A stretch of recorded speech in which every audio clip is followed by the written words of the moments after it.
What's up everyone, how are you all? Today we are back with another blazing Naruto story. What if Naruto Uzumaki clan survivors moved to Konoha? If you enjoy then please like, share and do comments. A single woman. That's all that was walking towards the gates of the great hidden village of Konohagakure, yet the gate guards seemed nervous. While she didn't seem completely threatening, the sword on her waist said otherwise. It was a beautiful blade, but that didn't mean anything. Even something as beautiful as a flower could be as deadly as a poison. The woman on the other hand was someone to behold. She had long red hair that seemed to go to her waist, but that didn't seem to bother her as it was in a ponytail behind her head, even if it covered her ears. Her eyes were clearly visible, and they were a rich violet color that analyzed everything that she saw. The second her eyes landed on them, however, Izumo, one of the guards, silently activated a signal for backup from the Anbu division. If the woman in front of the two noticed, she didn't say anything as she just casually walked towards the two, as she was still a good 50 feet away. What the two gate guards didn't know, however, was that this woman was just a messenger of a larger group that was waiting a ways back. While the group did not mean harm towards Konoha, it wouldn't do well to scare a group that you were aiming to make peace with, or in this case talk to. A group the size of a clan itself wouldn't be a good first impression towards a village, especially a shinobi village. Though when the woman got closer, they noticed that she wasn't actually a woman, but more along the lines of someone academy age. She wasn't threatening, but she did make sure to be cautious. When she actually reached the gate she stopped and waited for the two to speak, or it seemed like she was. Izumo was the first to speak as he asked, "State your business here." "I'm just a messenger, and I'm barely academy age, you know," she stated with a juvenile voice. "As to answer your question, I'm from a clan that wishes to join Konohakage's ranks. I will have to be frank though, we have no actual clan head, and I'm the closest to clan heir. We do not have clan elders either, which is unfortunately due to us having to leave our country many years ago and our eldest members dying before they could arrive here." The way she spoke, it showed that she was sad about the loss, as well as the fact that she had no one she could call on when it comes to the fact of politics. Though when you think about it, the way she worded everything, it showed that she was well versed in politics, as well as the hint of hope in her voice. The way she sounded, even if it was soft-spoken, showed that she wanted nothing more than peace and hope for her clan. With a frown on Izumo's face he said, "You're going to have to talk to the Hokage about this. Is your clan situated enough at where they are, so that you can talk to him without you having to worry about them?" The young clan head nodded her head while saying, "Yes. My clan is more than capable of handling themselves. I just worry for the children that have come with. They don't know how to fight yet, and as such I wish to keep them safe if nothing else." Before anything else could be said, an Anbu who had a dog-faced mask dropped down in front of them, and said, "We can send some backup to watch your clan if you so wish." The girl's soft and worried look turned into a genuine soft smile as she bowed slightly to the Anbu and said, "Thank you, Anbu-san. My clan is my family, and nothing is more important than family to my clan." The Anbu just nodded before he walked towards her and said, "I need you to come with me then. Hokage-sama will need to speak to you as soon as possible." The girl stepped back when the Anbu was about to carry her as she said, "I can travel on my own, but thank you, Anbu-san. Just lead the way, and I will follow you to the best of my abilities. I am just a little girl after all, despite my high position." The way she said that to Inu surprised him. While it wasn't hostile, in fact it was the exact opposite of hostile, it did show that she didn't want to be looked down on just because she was younger and others. Inu decided to listen to her wishes as he turned around and motioned for the girl to follow him. With a small smile and a nod she decided to do just that as she slowly pumped chakra into her feet, so that she was able to keep up, much to the surprise of the Anbu. While he didn't expect the girl to fall behind, he didn't expect the girl to be able to keep up with him easily either. He would have contemplated this more, if not for the fact that the girl let out a small shriek, that had a small crash follow soon after. What had happened was that while she was paying attention, she wasn't paying attention to all of her surroundings. She took a single step on a roof, and then the next thing she knew, she was covered in multicolored paint, and she was falling straight towards the ground, right into a small crowd of people. She felt slightly dizzy after a while, but when she regained her composure she looked down towards her clothes, which used to be a pair of blue pants and a red jacket, were both now every color of the rainbow. She stared at her clothes, and completely ignored the blonde boy who started yelling his apologies towards her, but he stopped. He heard her start laughing lightly. When he gave a confused look, she said, "That was good. I didn't expect that at all. I honestly don't remember the last time my family was able to joke around and prank each other. You did a nice job, kid, though might I suggest something other than blaze orange? You're trying to be a ninja, so you shouldn't wear anything that screams, 'Throw something here,' you know?" The blonde boy actually froze at that for multiple reasons. The first being that the tone she used was neither sarcastic nor was it mean. It was soft, gentle, and amused even, but not a hint of being mad. The blonde boy was about to ask her something as well, but then a villager went up to the girl and pulled her away while saying, "Get away from her, you demon." Once the villager that grabbed her set her down, her looked at her and continued, "Are all right? Did the demon hurt you?" The girl gave a confused look at that, before she asked, "What demon?" "I was talking to a boy that pulled an ingenious prank. He would do well as a trap specialist even, but then again he seems more of the type to go in head first." She trailed off in her thoughts, mumbling something that neither the blonde boy nor the villager could understand. That didn't last long, as she saw the villagers around look at the boy with hatred. The young clan head noticed this and her eyes grew dark. When one of the villagers threw a rock at the boy, nothing could prepare anyone from what happened next. One second the rock was halfway from hitting the blonde boy, the next, the red-haired girl was in front of him, with her sword in front of her, and two halves of a rock hitting the wall behind them. The look in the girl's eyes almost dared the villagers to try anything, as her katana was pointed straight at them, and seemed to gleam in an almost evil light. The sword itself wouldn't have been very interesting to most people, but for those who knew a great sword when they saw one, knew that the blade was a demonic blade. The sword's grip was covered in black bandages that seemed to be torn up, as was the pommel, but the pommel had a small chain on it that was connected to a small black dragon keychain. The guard, or tsuba, was in an open lotus shape, and it was varying in colors, anywhere from a deep blue to blazing orange and back to blue again in a color wheel-like way. Then there was the blade. It bleeded purple on the cutting edge, even though the blade was colored the same way that the tsuba was, but that left nothing but confusion, as the blade still gleamed in an evil purple light. "You civilians have no right to push around a small child training to be a shinobi to protect this village. I may be an ambassador at the moment, but if you give me one good reason to, I will cut you down without mercy." The young clan head stated with a soft tone that was like normal, but she openly challenged the crowd to do something. "We don't expect an outsider to understand why that demon brat is a menace to society." One of the villagers in the crowd yelled, "Be that as it may, I do not understand how you cannot tell the difference between a kunai and a scroll. Or perhaps to dumb it down for you civilians, a tenant and a keeper," she stated, causing many to freeze as she openly showed she knew exactly what this boy was, even if she didn't openly call him as such. "How can you protect that thing? He killed so many of our own." Another villager yelled, "Simple. I do not care what has happened in the past. The past is such. I would not blame you for trying to attack me today, nor would I hold a grudge against you for it tomorrow, but I cannot stand back and let you do something morally wrong in my eyes, as well as my clan's eyes, in the present. So I will state it one more time, back off or that rock will not be the only thing in half tonight," she stated with a cold, but still soft tone. Things most likely would have escalated even more, if not for a certain voice saying, "What is going on here?" Everyone turned to the direction of the voice, and were surprised to see the Nara head walking towards them with a raised eyebrow. Behind him was the Yamanaka clan head, and the Akamichi clan head, all of which seemed concentrated on the current situation. Before the civilians could explain, the young clan head said, "These civilians were attacking this young boy for no reason as far as I could see. He played a prank on me, yes, but I do not see that nearly a problem as the current situation." The Nara clan head looked at the young girl in front of him with a neutral look, obviously noting that her tone of voice left little to question as well as her choice of words. She was well versed in politics, and she seemed to not be afraid of any of these villagers either, so she must be strong for her age as well. With a look towards the other members of the Ino Shikacho combo, he said, "Well, you can leave the boy with use.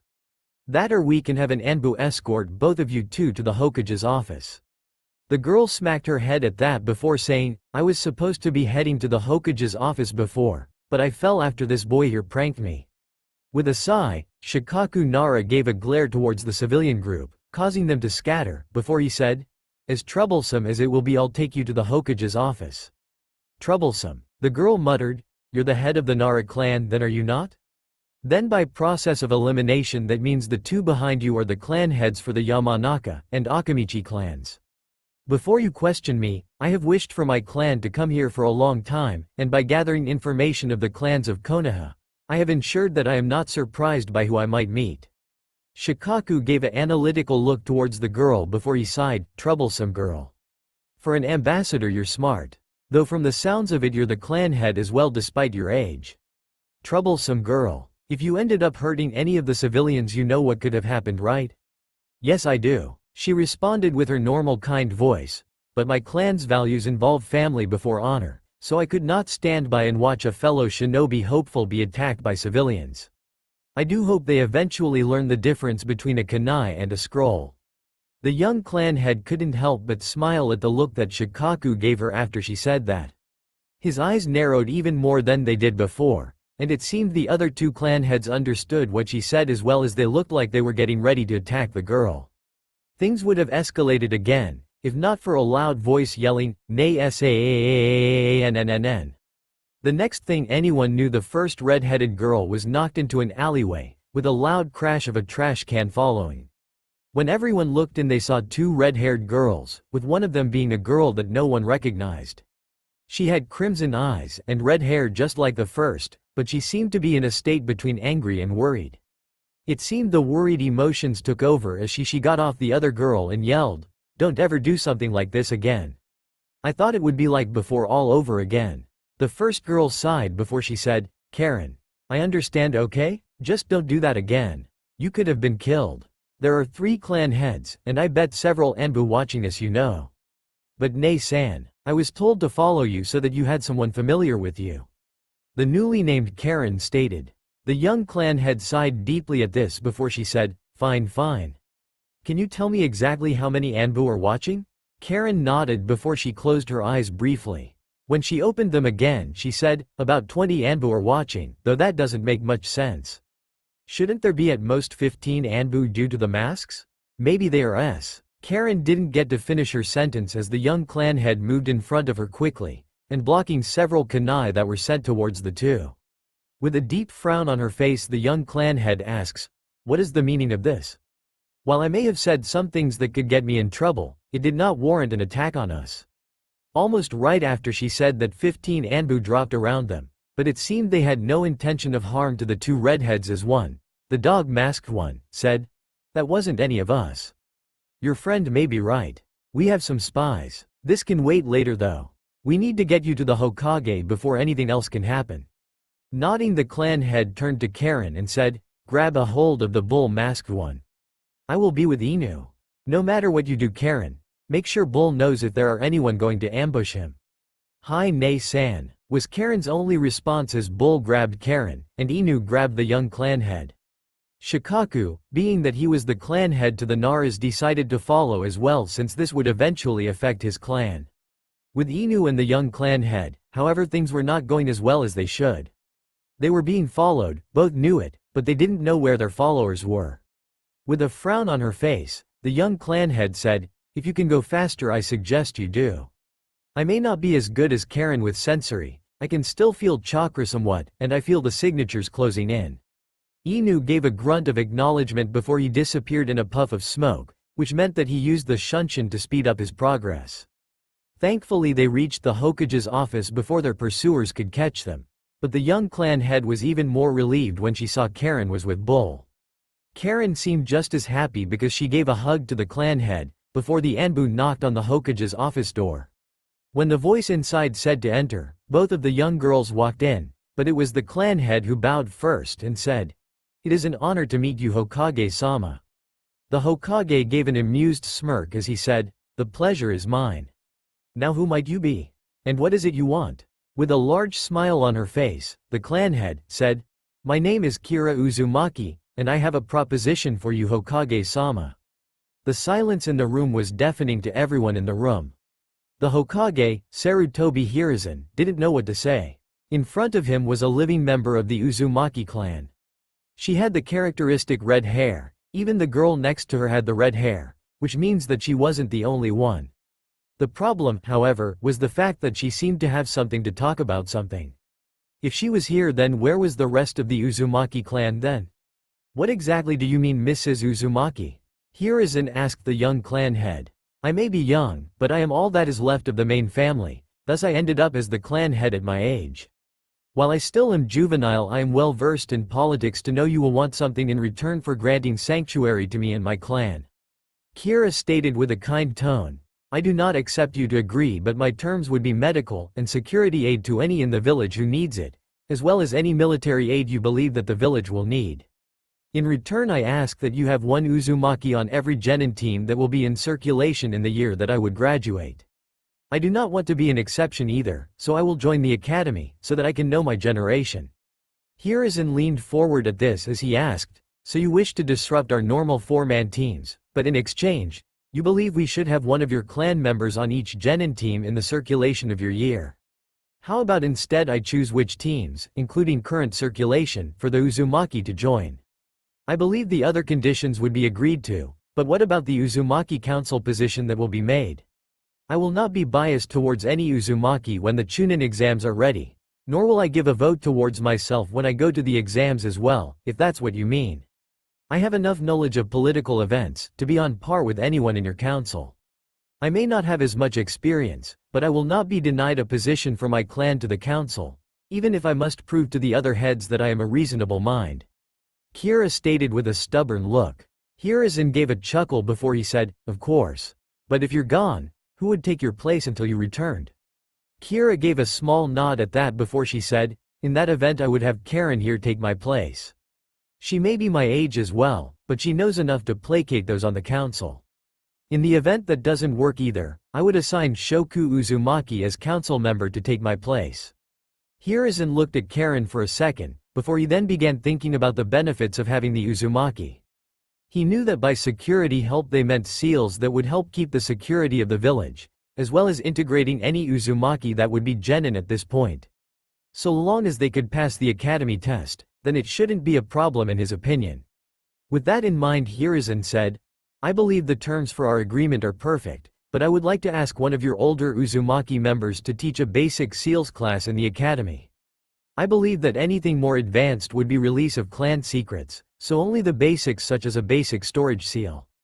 Do you think these terms are agreeable? Kira gave a small bow as she said, of course Hokage-sama. I would also like to ask where we can set up our clan compound. We will not need workers, but we can buy the materials.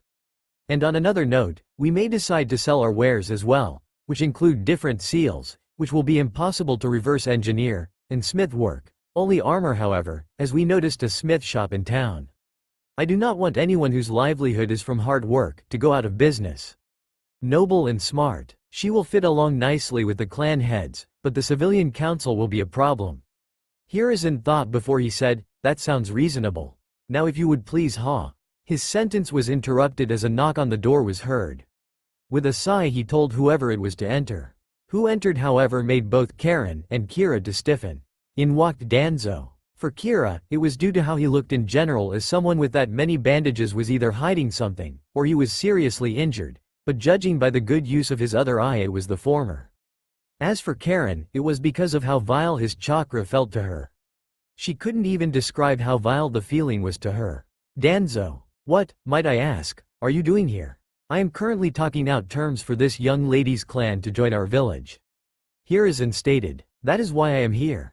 I believe we should not allow them to join, unless they release all clan secrets to the village.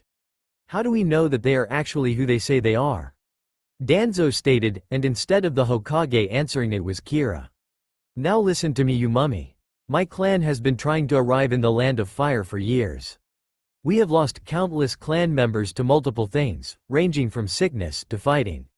I will not be turned away from this village for the petty reason of giving clan secrets. Every clan has things that are rightfully only theirs. That added with the fact that even if we did hand over our seals, you would be unable to use them as you have to have Uzumaki blood to use even the smallest seal that we keep for ourselves. We will not have some fool who treats everyone as a tool have our most prized seals and techniques. Kira stated with a frown on her face.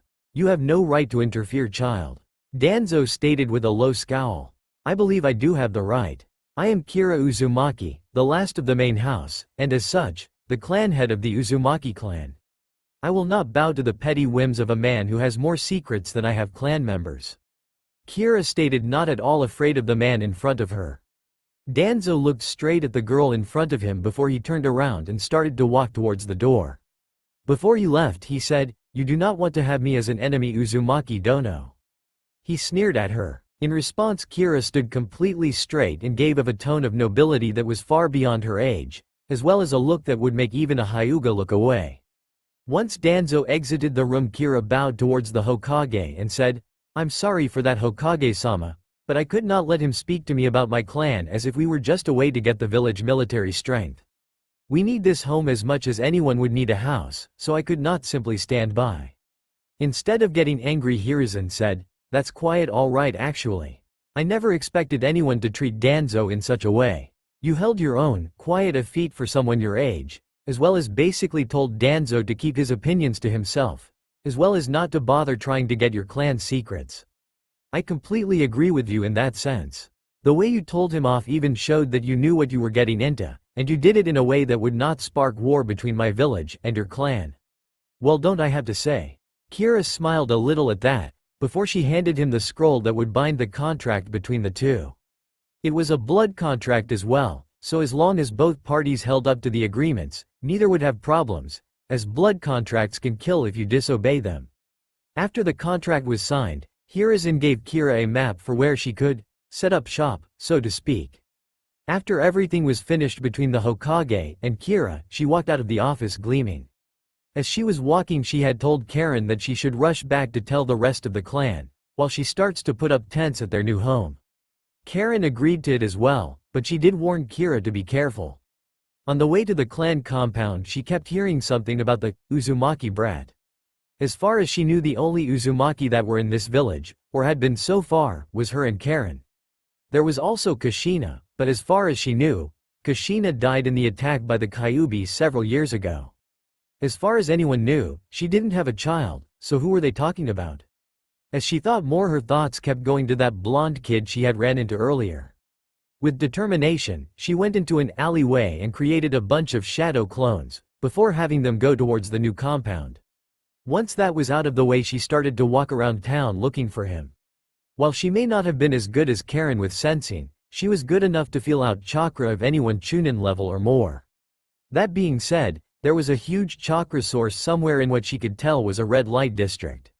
With a deep frown, as she was ignoring constant looks at her from both genders for different reasons. Instead, she walked into an apartment complex until she was right outside a door that she could feel the chakra coming from. With a small sigh, she lightly knocked on the door and waited. When nothing happened, she knocked on the door a little harder before she waited once again. When still nothing happened, she knocked as hard as she was willing to before she sat across from the door while hugging her legs. She didn't know if he was awake or not, but she did wait. Eventually she must have fell asleep, because when she opened her eyes, she was instead on a bed with a bit of light coming from a window. With a loud yawn, she woke up and looked around. The room was small, but it was livable for one person. On the ground, however, was a bunch of ramen cups that looked to be used. In all, the apartment wasn't very large, but it wasn't extremely huge either. With another loud yawn, she looked around with a sleepy look, and she ended up looking at the blonde boy from earlier with a tired glance. When she realized who was in front of her, however, she yelled, "It's you." That made the blonde jump as he turned around quickly, while also throwing kunai at her. Instead of the kunai actually hitting her, however, she moved her head to the side slightly and the kunai dug themselves into the wall. Once everything calmed down, Kira said in her normal gentle tone, "I'm sorry for scaring you. I just didn't expect to see you so soon. It's alright, I guess. Sorry for throwing kunai at you. I just was startled," he stated while rubbing the back of his head. "Ah, I forgot to give you my name yesterday. I'm Kira," Kira stated with a small bow after she stood up. The blonde gave a large grin at that as he yelled, "I'm Naruto Uzumaki. I'm gonna be the Hokage someday, datbayo." Kira froze at that. With a small look towards him, she thought, Uzumaki? He's an Uzumaki? But then why does he have blonde? No, it's too obvious who his father is now, and from what the elders said before they were lost from sickness, Databane was the feminine way of what he said, and Kushina said it a lot. So that makes him Kushina's kid. With a large smile on her face, Kira said, "So Naruto, your last name is Uzumaki?" Naruto gave a small nod. "Well, I didn't say my last name, but it is Uzumaki." "Did you know the Uzumaki were a clan?" Naruto froze in thought before he asked, "I have a clan?"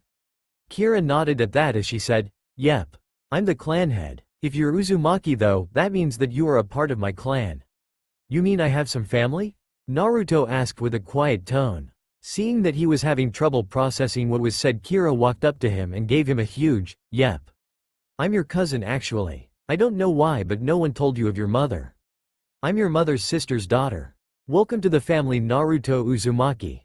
That was the straw that broke the camel's back. Those words made Naruto, for the first time, break down.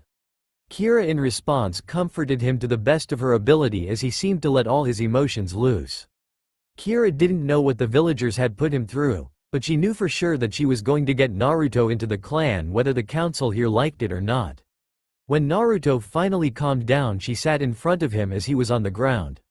"You're my cousin? Who is my mother then?" Naruto asked with a hint of confusion. "Her name was Kushina Uzumaki, from what the late clan elders had told me. She had quite a temper as well, or so I heard. It seems you caught her verbal tick though. She used to say Databane after most of her sentences." Kira stated with a small smile. "What happened to her?" Naruto asked, even though he could guess. "She died during the Kyuubi attack many years ago. It may not matter now, but she cared deeply for anyone she considered family, so she cared for you more than you know. Uzumaki hold family above all after all. Now I'm sorry, but I need to leave. I have a meeting with the Shinobi Council today. If you want to visit the clan compound, I left a map with you to it." Kira stated as she stood up. Naruto in return gave a huge grin as he nodded. Once everything was settled between the two, however, Kira walked out the balcony door, and she jumped off towards a building. Once she hit a roof, she started to speed across them towards the Hokage Tower. When she arrived, however, it seemed that she was earlier, which was evident by the fact that Hiruzen was the only one in the meeting room. When he saw her, he said, "Good morning, Uzumaki-san. Was the land large enough for what you were hoping to do?" Kira bowed towards the Hokage before she said, "Good morning as well, Hokage-sama, and yes, it was large enough. We are settling with tents at the moment, until we can buy the materials for our houses." "Am I early for the meeting?" "Yes, you are, but that at the least allows me to have someone to talk to until the rest of the clan heads arrive." Hiruzen stated with a smile towards the Uzumaki clan head. "It must be boring to have to wait for hours. I can understand that, though I have to wonder. Why do you arrive early?" Kira asked with genuine curiosity. "It lets me have some peace before the meeting." Hiruzen stated, "Now please sit down. We can talk some more until the clan heads arrive." Mir did just as he had asked, but she also talked to him about many small things with the village. For example, how many clans there were in the village, how the shinobi system worked here, and different places to eat and relax around the village.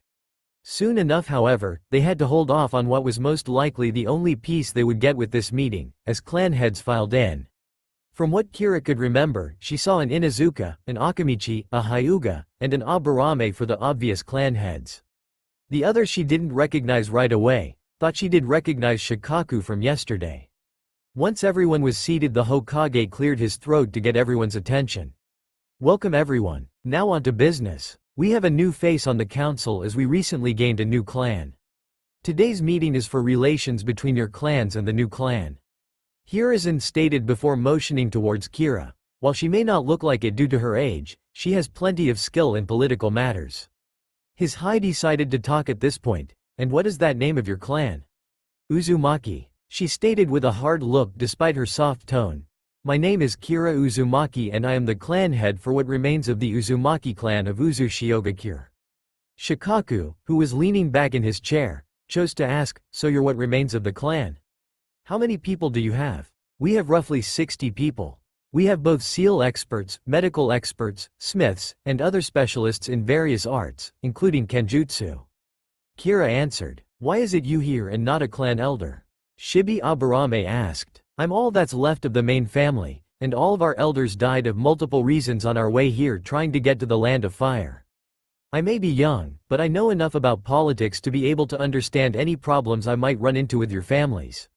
Kira stated with a soft, yet unintimidated tone. So what would you be able to do for us and our clans? Sume asked with a bit of skepticism. For those of you not familiar with Uzumaki, we are skilled with anything involving seals. We can, and will if asked, set up seal barriers so that no one can enter unless it is through given permission by a clan member.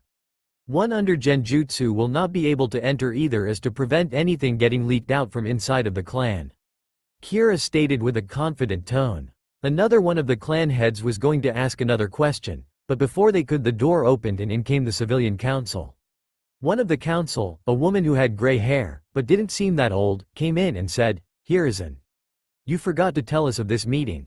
Before any of the civilian council could sit down, Kira asked, "What are civilians doing here?" While I understand the fact that there is a civilian council, they have no business here as this is shinobi business. Clan business has nothing to do with a civilian, even if they are on a council. The whole room seemed shocked about what she had said, but the clan heads seemed to understand where she was coming from, even if they didn't say it. Hiruzen sighed however, even if he agreed, and said, "Kira. The civilian council is what judges what needs to be done to better the lives of the civilian population." Kira nodded before she said, "I understand that Hokage-sama, but the civilian side should have nothing to do with the shinobi side in the dealings between clans. I could very well have something I would offer, say, the Hyugas that I don't want the civilians to know." She makes a valid point, Hokage-sama. She could offer the Naras something as well that we don't want the civilians to know. Shikaku stated, "Before you civilians leave however I have something I wish to discuss with you." Kira stated, "And that would be?" One of the civilian council members ground out. "I would like to adopt Naruto Uzumaki into the Uzumaki clan," she stated without a hint of hesitation. "Preposterous," one of the civilian council yelled.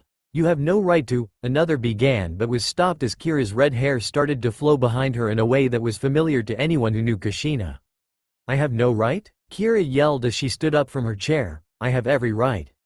That child is part of my clan. He is my cousin, so I damn well have every right to adopt him into my clan. He is the living breathing child of the only Uzumaki that lived here before the Kyuubi attack. I damn well have every right to take him from this village if I so wanted to, but I won't because I want my clan to live in this village. If needed me, and every Uzumaki in the area we were given, would go on a warpath to get this child to his clan. So if you still wish to keep him from his only family, go ahead. I dare you." The whole time while she was giving that speech her chakra had condensed until what seemed like a demonic beast was behind her. The killing intent from her was enough to make some of the clan members go on alert even. The only reason that the civilian council was even standing was because it was a fraction of what she could use. "Kira, stand down," Hiruzen yelled, and she did just that even if she still glared at the civilian council. "While I won't say who is right, and who is wrong in this case, she is right when it comes to Naruto. He is an Uzumaki, and as such, he belongs in the clan. You can move him tomorrow. Now we should get back to the meeting, don't you all agree?" It took several hours for the meeting to end, but it seemed that every clan that was a part of the meeting was happy with the ending. All clans would be given a discount on any Uzumaki-made products so long as they in return traded at an equal discount. The Yamanaka seemed especially interested in the seals that the Uzumaki used to keep plants healthy in their normal environment. That would help them breed plants that they couldn't before. The other clans seemed just as happy with the results, and it seemed even Hiyashi was happy with the agreements, something that was hard to get from a Hyuga. Kira was a great negotiator as well as politician when it came to the different clans. With everything down however, Kira took 2 steps out of the door, before she felt herself get tackled by a familiar red-haired girl once again. Once Kira got up, Karen asked, "Nei-san, are you alright? Who do I beat up?" Kira laced slightly at Karen's behavior before she said, "No one, Karen. I just scared the civilian council a bit. They wouldn't let me take what belongs to the clan." "What do you mean, Nei-san?" Karen asked. "We have a new clan member. His name is Naruto Uzumaki," Kira stated in a happy tone. Karen seemed surprised by that, but then she turned her head a bit and pulled Kira back a bit. Kira was slightly confused, but once she saw the orange blob on the ground next to her she understood. Naruto was above them, and he fell almost landing on Kira. With an amused look she bent down and looked at Naruto. Once Naruto looked back she said, "You okay Naruto-kun?" That was a hard fall. Kira smiled a bit as Naruto started to explain, but then she noticed something that looked like dark blue hair. With a curious look Kira asked, "Hey Karen. Could you bring Naruto to the clan compound? I have something I need to check." "Hi Nei-san. Now come on Naruto. You're gonna love everybody," Karen stated before she started to walk away with Naruto. Kira on the other hand was walking towards the dark blue hair she saw before. When she arrived she looked around the corner to see Hinata Hyuga on the ground trying to hide, but she was failing. With a soft look Kira bent down and said, "Hello. Who might you be?" Hinata fell backwards when Kira asked the question. She honestly didn't expect anyone to find her and now she was slightly scared, as there was a red-headed girl in front of her. With a slightly scared voice Hinata asked, "Who are you?" "Me? I'm Kira Uzumaki. I'm Naruto's cousin," Kira stated in a tone that was soothing to her. "Well I, along with the rest of the Uzumaki clan, just arrived yesterday." "Though why do you call him Kun? Do you like him?" Kira asked with an innocent tone. That innocent tone was enough to actually make Hinata give out a whining slung as her face turned red and she fainted. Staring right at the girl, Kira sighed and picked her up while also heading towards the Uzumaki clan compound. When they actually got there a couple Uzumaki walked up to her and said, "Kira. We were hoping you would get here soon. We are getting close to finishing the clan compound's walls. We have most of the buildings and everything, but we still need to furnish the rooms." "That's good, though I need somewhere to put this girl. She fainted in the middle of the street and I couldn't just leave her there," Kira stated with a sigh. "We have a room you can put her in. I would suggest staying with her though. Don't want her panicking after all," the other guy said. "Thanks Hiro, Shinji. I'll make sure to make it up to you," Kira stated with a happy smile. "No need, we're happy to help. Though if you still want to despite our protests you could tell us the name of a ramen shop in town," Hiro stated with a chuckle. Kira did just that. The second the words left her mouth, however, things got hectic. Both of the two Uzumaki that were in front of her rushed off leaving a trail of smoke in their wake, but it just made Kira laugh instead of frown. She shook her head afterwards and brought Hinata into the room that was stated before, and she waited for the Hyuga to wake up. When Hinata started to groan Kira smiled at Hinata and said, "Morning sleeping beauty. You fainted so I brought you to the Uzumaki compound." "Why you did? Why?" Hinata asked slightly suspicious, slightly curious. "I couldn't very well leave you in the middle of the street now could I? You're a Hyuga, and from the looks of it a main house member, so if you got kidnapped things could go bad for the Hyuga," Kira stated. Hinata stayed silent for a few minutes, before she said, "Thank you. I don't even know you except for your name yet you helped me." "You didn't stutter that time," Kira stated with a small smile, which caused Hinata to blush slightly. Now back to a different question. "Do you like Naruto?" Hinata's blush returned, but this time she didn't faint. After a few silent minutes she said, "Hi. Then why don't you tell him? He's a nice kid. I'm sure he would take it well," Kira stated. No. I see couldn't. She didn't finish the sentence, but Kira understood. "You're too shy." Kira noticed the small flinch from the girl in front of her. It's alright to be shy. And no matter what anyone says being kind is not a bad thing. If you ever need someone to talk to I'll be here okay? I'll talk to you not as a clan head of the Uzumaki, but as a friend. "Thank you. I forgot to tell you my N name," Hinata stated. "It's alright. I knew it already as I've met your father Hinata. Now you better head home. Your father must be worried," Kira stated while ruffling her hair a bit, and in turn causing her to pout.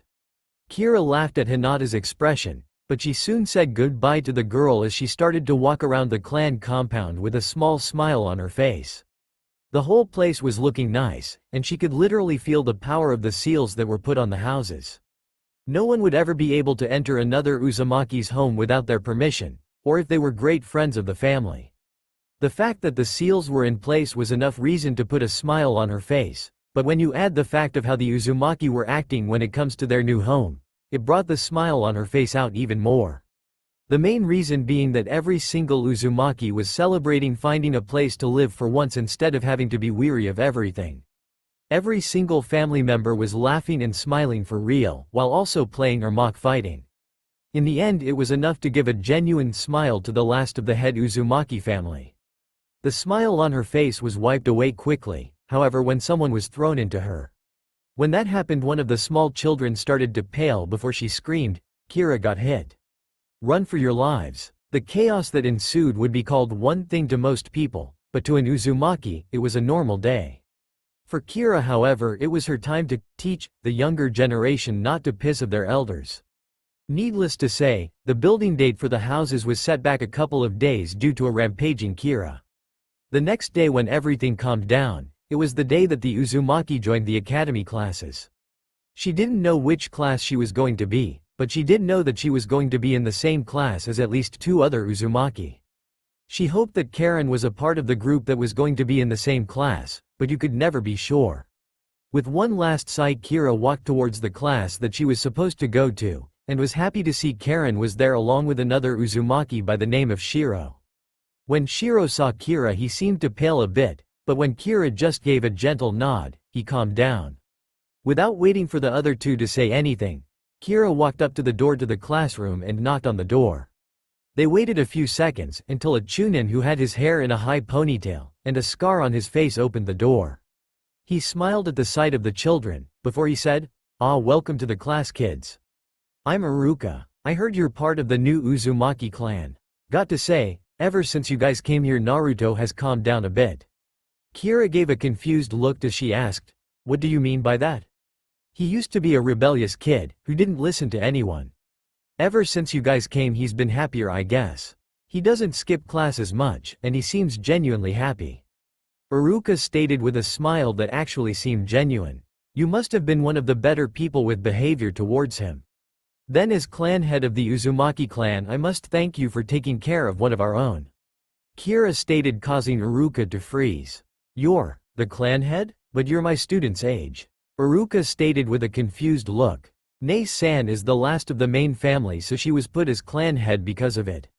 Karen stated, "She is really nice to everyone too." Shiro stated with a nervous look. Iruka gave a nervous look as he was about to say something, but Kira told him to just treat her as a normal student. Kira honestly didn't like being treated like a clan head, unless she was either in the clan compound or in a council meeting. Uzumakis really hated the whole honorifics things, as it was an unnecessary thing, but they also understood that other places believed in it more than they did. That being said, Kira hated honorifics even more due to the fact that she was barely graduating age. She knew that she was going to get treated with respect due to her status, but she wanted to be sure that everything was going to go the way she wanted with getting to know the other students. "We'll come in then and introduce yourselves to the class," Iruka stated with a bit of uncertainty. When the 3 clan members walked into the class, everyone looked at the door. Right away Kira could see Hinata in the back, and when they saw each other, they just stared at each other for a few seconds, before she looked away nervously. Kira could also spot a couple of our clan members in the group, including one that she didn't remember seeing from the council. She honed in on the Uchiha, and from the corner of her eye, she noticed Karen looking as well, but not with a nice look. It seemed Karen felt an uncomfortable type of chakra coming from him. After looking at him for a few seconds, she moved on as she noticed a Nara clan member, a Akamichi clan member, and a Yamanaka clan member, all in the same class, along with an Inuzuka and an Aburame. It seemed that the clan heirs were all in the same class. "Alright class, we have 3 new students from the new clan that arrived not too long ago. Can you introduce yourselves please?" Iruka asked. Shiro was the first to walk forward as he said, I am Shiro Uzumaki. It's nice to meet you." Karen was the next one as she eyed the whole class and said, "I'm Karen Uzumaki." Kira was the last one as she walked forward and bowed slightly while saying, "I'm Kira Uzumaki. I hope we can all get along." After they all introduced themselves, the 3 Uzumaki spread themselves out. Shiro ended up sitting next to Shino, who just gave a nod in acknowledgement. Karen ended up next to Ino, who actually seemed a bit curious about her, so she started talking quickly to Karen. Kira, who was also the last one to sit down, had ended up sitting right next to Hinata, who in turn blushed as she remembered the talk from before. In honesty, that class day was mainly focused on the basics of everything, and when the Uzumaki members were asked to create a bushin, Kira said, "I'm sorry Iruka-sensei. We won't be able to create a standard bushin for you. Uzumakis have naturally high chakra reserves, so by the inverse law of chakra, which states the more chakra the less natural control over our chakra. We won't be able to perform a bushin. By Uzumaki standards we have genin levels, but by your standards we have low junin reserves. Iruka actually seems slightly surprised at that, but he said, I need to make sure about this, you know. We have a chakra measuring machine. If you're willing to wait a bit we can measure that. I am sure we can wait. While we are at it though, why not have the whole class use it? Kira asked with a slightly curious tone. I can actually see the benefit of it, so why not? Mizuki, can you watch the class? I'll be right back with the machine. Iruka stated before he left, leaving the class to talk. Once Iruka got back, however, Kira said, Karen, could you show everyone your chakra levels? I want mine to be a surprise. Course Nei-san, Karen stated before she walked forward and grabbed the ball of the machine that Iruka told her to grab and send some chakra into it. Once she sent her chakra into it, a loud ding sound was heard, and then a number popped up that showed 1023 on it. Kira commented that Karen's chakra levels had been raised before Shiro nervously walked forward and did the same. When he did so, the number that popped up was 1001. Shiro actually slumped a bit at the number, but Kira cheered him up by saying he had improved as well. Eventually the whole class went up, showing that Sasuke had 326 on his levels. Shino clan had 234, while at the same time Kiba had 210. Ino had 220 feet and Hinata had 302. Finally the last two clan members had 198 for Shikamaru and 154 for Choji. With a smile on Kira's face, however, she walked forward and touched the ball. She simply touched it and the lights showed up like crazy until the marker read 2540. Kira seemed slightly surprised before she commented that she had grown only a little. Some of the kids couldn't believe her chakra levels, but when Naruto touched it the machine smoked a bit and said, 3076. The first one to voice their opinion on this was Sasuke, as he said, there's no way the Dobi has more chakra than me. Kira frowned at him as she said, while anything above 1000 is considered rare for a genin of an Uzumaki, I'm surprised by Naruto's chakra levels as well. With a small sigh, Kira then just walked back to her seat, to where Hinata poked her fingers together a bit before she quietly asked, you were you telling the truth about your C chakra L levels? Yes Hinata, I was. I stated before, it is rare for a genin of our clan to have more than 1000 on the scale. Kira answered. Then, how do why you have so much? She asked with a quiet question. I can't tell you, to be honest. Though if you ever look in my direction with your Byakugan, things might be interesting for you. Kira stated with a hinting tone that left Hinata wondering what she meant. After school ended, Hinata followed Kira a bit before she activated her Byakugan, and she almost fell backwards with what she saw. There were two different chakras mixed within Kira's body. In honesty, Hinata knew that Naruto held the Kyuubi no Kitsune because she got curious as to why everyone disliked him. In the end, she was hinted in the same way that Kira did towards her, and she noticed a red chakra within Naruto. The chakra that was in Kira, however, was almost like a green color, but she didn't seem to be affected by it. With a small curious thought, Hinata decided to follow Kira a bit more, but then she noticed that Kira had disappeared. She was about to try and find her, but Kira found her first, as she appeared right behind Hinata, once her Byakugan was deactivated. Hinata Kira sang from behind her, which in turn caused her to fall to the ground once again in surprise. Kira-san, Hinata stated in a slightly shaken voice. Kira pouted a bit at the honorific as she said, Hinata I thought I asked you to drop the honorifics Hinata, realizing that this was just to diffuse any bad results, said, I am sorry. I am used to them. No. Though can I talk to you in private Kira-san? Sure Hinata. Follow me, Kira stated with a soft smile, before she walked towards the clan compound. Once the two girls arrived at the clan compound, Kira had greeted many of the Uzumaki members, before she brought Hinata into a small room. The room wasn't very large, by any means, but it did have enough room to easily fit 20 people into it if you put them side by side. The style of the room was more towards a dojo than an actual room, though it did have the straw flooring that most traditional Japanese tea houses used. The room also had a spiral insignia on all of the walls that showed that it was the Uzumaki's house. Once both of the girls were situated, Kira asked, "Would you like some tea, Hinata?" Hinata broke out of her thoughts towards the house when she was asked the question, but that didn't seem to affect her answer any as she said, "Ah. No thank you." Kira just nodded as she started to pour herself some tea. Once her had her cup, she asked, "Now, what did you need to talk to me about, Hinata?" Hinata looked down slightly at the question before she quietly asked, Are you a Jinchuriki like Naruto-kun?" "Now Hinata, where did you hear that term?" Kira asked with genuine curiosity. Kira gave a soft smile at the fact that Hinata knew what Naruto held, but she still loved him like she most likely would have even if she didn't know. Setting her teacup down, Kira said, "To answer your question, yes. I am a Jinchuriki. I am the Jinchuriki for the Sanbi. While I don't remember his full title, I know he is a giant three-tailed turtle. Though I must ask, will you please not tell anyone? I don't have all of the beast, so I don't want the village panicking because the beast will be looking for the rest of it, or whatever the civilian council will complain about. I can't say I do, because my family treated me the same even after I got the turtle sealed inside of me. I hope you won't treat me any different either. Though I will want to help you bag Naruto. You two would be a cute couple," Kira stated with an amused smile. In response, Hinata's face heated up as she quickly excused herself and she rushed out of the building, trying her best to not run into anything or faint. The sight honestly amused the clan head, but she then sighed and started to meditate as she reached into her mindscape. Once she did, she saw a small island that held a cabin as well, and inside of the cabin was a young man who had yellow eyes and sharp teeth.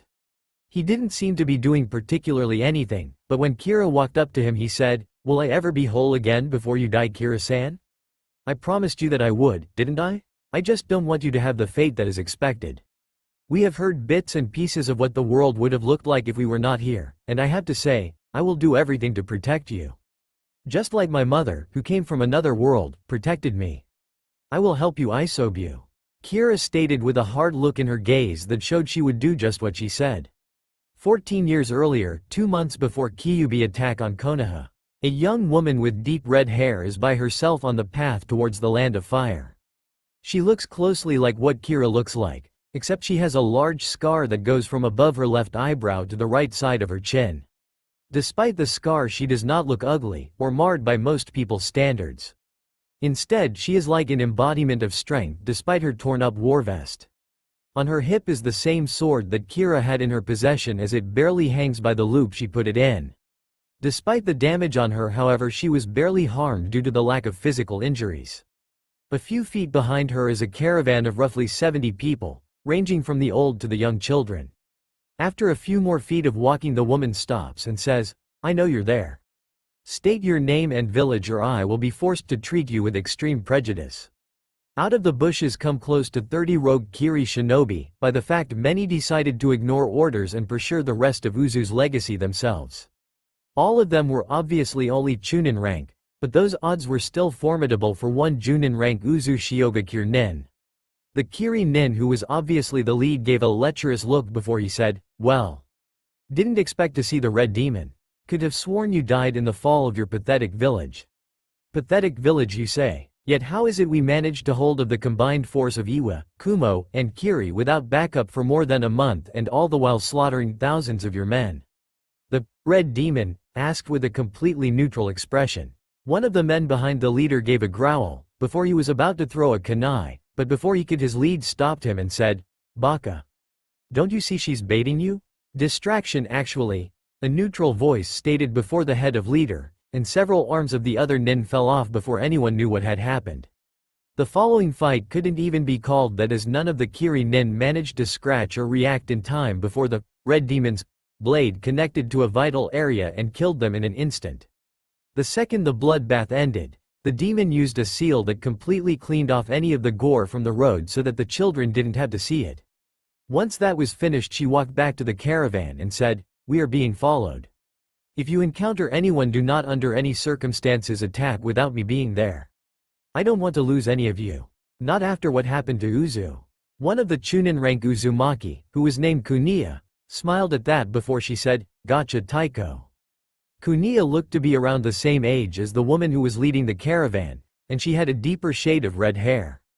Her eyes on the other hand were piercing red color that seemed to analyze anything they saw.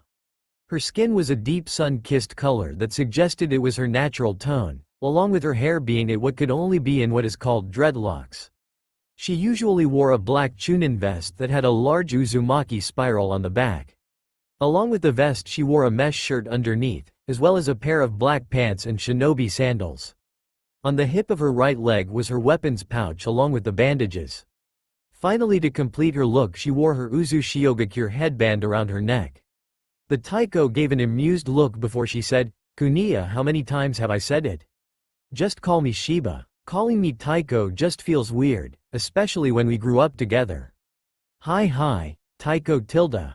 Kuniya stated with a teasing expression that actually caused Shiba to blush in embarrassment for a second. "Alright, let's just get moving. We need to make sure these children have a place to sleep tonight after all." Shiba stated with a soft tone that was her trademark tone. Kuniya gave a nod before she jumped back on top of the caravan wagon and Shiba started to lead the caravan again. After a few minutes of inactivity, both of the Junin rank Uzu nin started to get paranoid. If they were being followed, then where was the rest of the enemy? It was either that they were hiding farther up getting red, or that they hadn't reached them yet. Judging by Uzumaki luck when it comes to how big fights were, it was going to be latter instead of the former. "Contacts." A voice from the back of the caravan yelled, confirming that it was in fact the latter. Thinking quickly, Shiba had the non-combatants form a barrier seal before the fighters, which consisted of 3 genin, 7 chunin, and 2 junin rushed to the back and encountered a troop of at least 100 nin that was mixed in consistency of Kiri, Iwa, and Kumo. With a deeper from Shiba yelled, "Watch each other's backs and don't do anything stupid. We all go on together or we all fall together. For the pride of UZU." The rest of the nin cheered as well before they started to fight with a multitude of jutsu types. The fire users were teaming up with the few wind users, but the deadliest team had to be Shiba and Kuniya, as Kuniya was a lightning type, and Shiba was a water type. Shiba first performed a water dragon jutsu that she reverse-engineered from Kiri, while Kuniya used a laser circus that she reverse-engineered from a Kumo nin to electrocharge the water, which in turn electrocuted anyone who was in the way of the jutsu. The 3 genin on the other hand were just as scary, as they had an earth type, fire type, and wind type, which in turn helped them cover both bases of defense and offense. In the end, it took a while for them to clear out the shinobi that attacked them, but it helped that they had 2 nin that were considered S rank due to both their individual power, but when teamed up they were considered sulfur monosulfide rank, which was nay impossible to get by themselves. When everything calmed down, the 2 S rank shinobi had the rest watch the perimeter as they searched around for anyone that was still hiding. It helped that both of them could feel chakra to a certain extent even if someone hid it. Once they confirmed that they were alone, they regained their old positions and continued the caravan along. It took them all day to find a spot for them to rest, but everyone was thankful that it was a cave instead of the open ground. After placing barrier seals around the cave entrance and other parts of the cave, everyone relaxed slightly. With Shiba and Kuniya, however, they were on full alert. "They're getting bigger, Shi-chan." Kuniya stated with a glum look. "I know. If we didn't have so many attacks, I'm sure we would have reached the land of fire by now. As it is, however, they seem to make us go in the opposite direction than we wanted. I don't know how there are so many missing nin, but we need to press forward. If it wasn't for that, then my husband." Shiba left the sentence hang. "Look, Shiba, I'm sorry for what happened to Jinbei, but you need to get over it for the good of the rest of the clan. It may seem heartless, but until we get a good place to live, we are stuck here. Just look at Shiki and Tenzo. They had lived in Kusa until we brought them with them, and they have a child on the way." Kuniya stated with a sad tone. "Kuniya, you don't get it. I'm pregnant." Shiba stated with a hard look which caught Kuniya off guard, before she continued, "I'm due in a couple of weeks. The only reason I look like I do is because of seals that are protecting both the baby and my body." Kanai, who was caught off guard by the news, quietly asked, "Why didn't you tell me?" "Because you would have stopped me from fighting," she stated, simply causing Kuniya to flinch. "I will fight for my friends and family, Kuniya. That's why I didn't tell you. I need to make sure someone is around for them when the time comes as well. That said, when the baby comes, would you be willing to be their godmother?" "Are you sure?" Kuniya asked, and Shiba nodded. "I'll be honored to be, but what about Kushina? She's in Konoha, right?" She's the aunt, remember? Besides, don't you remember what I told you before? I was hoping to save her, but with the stupid Kiri, Kumo, and Iwanin still coming after us, that won't happen. Shiba stated with a frown. I'm sorry, Kanai said with sympathy, though at least you managed to do some good. You warned the higher-ups what was going to happen with the war, and we did more damage than before.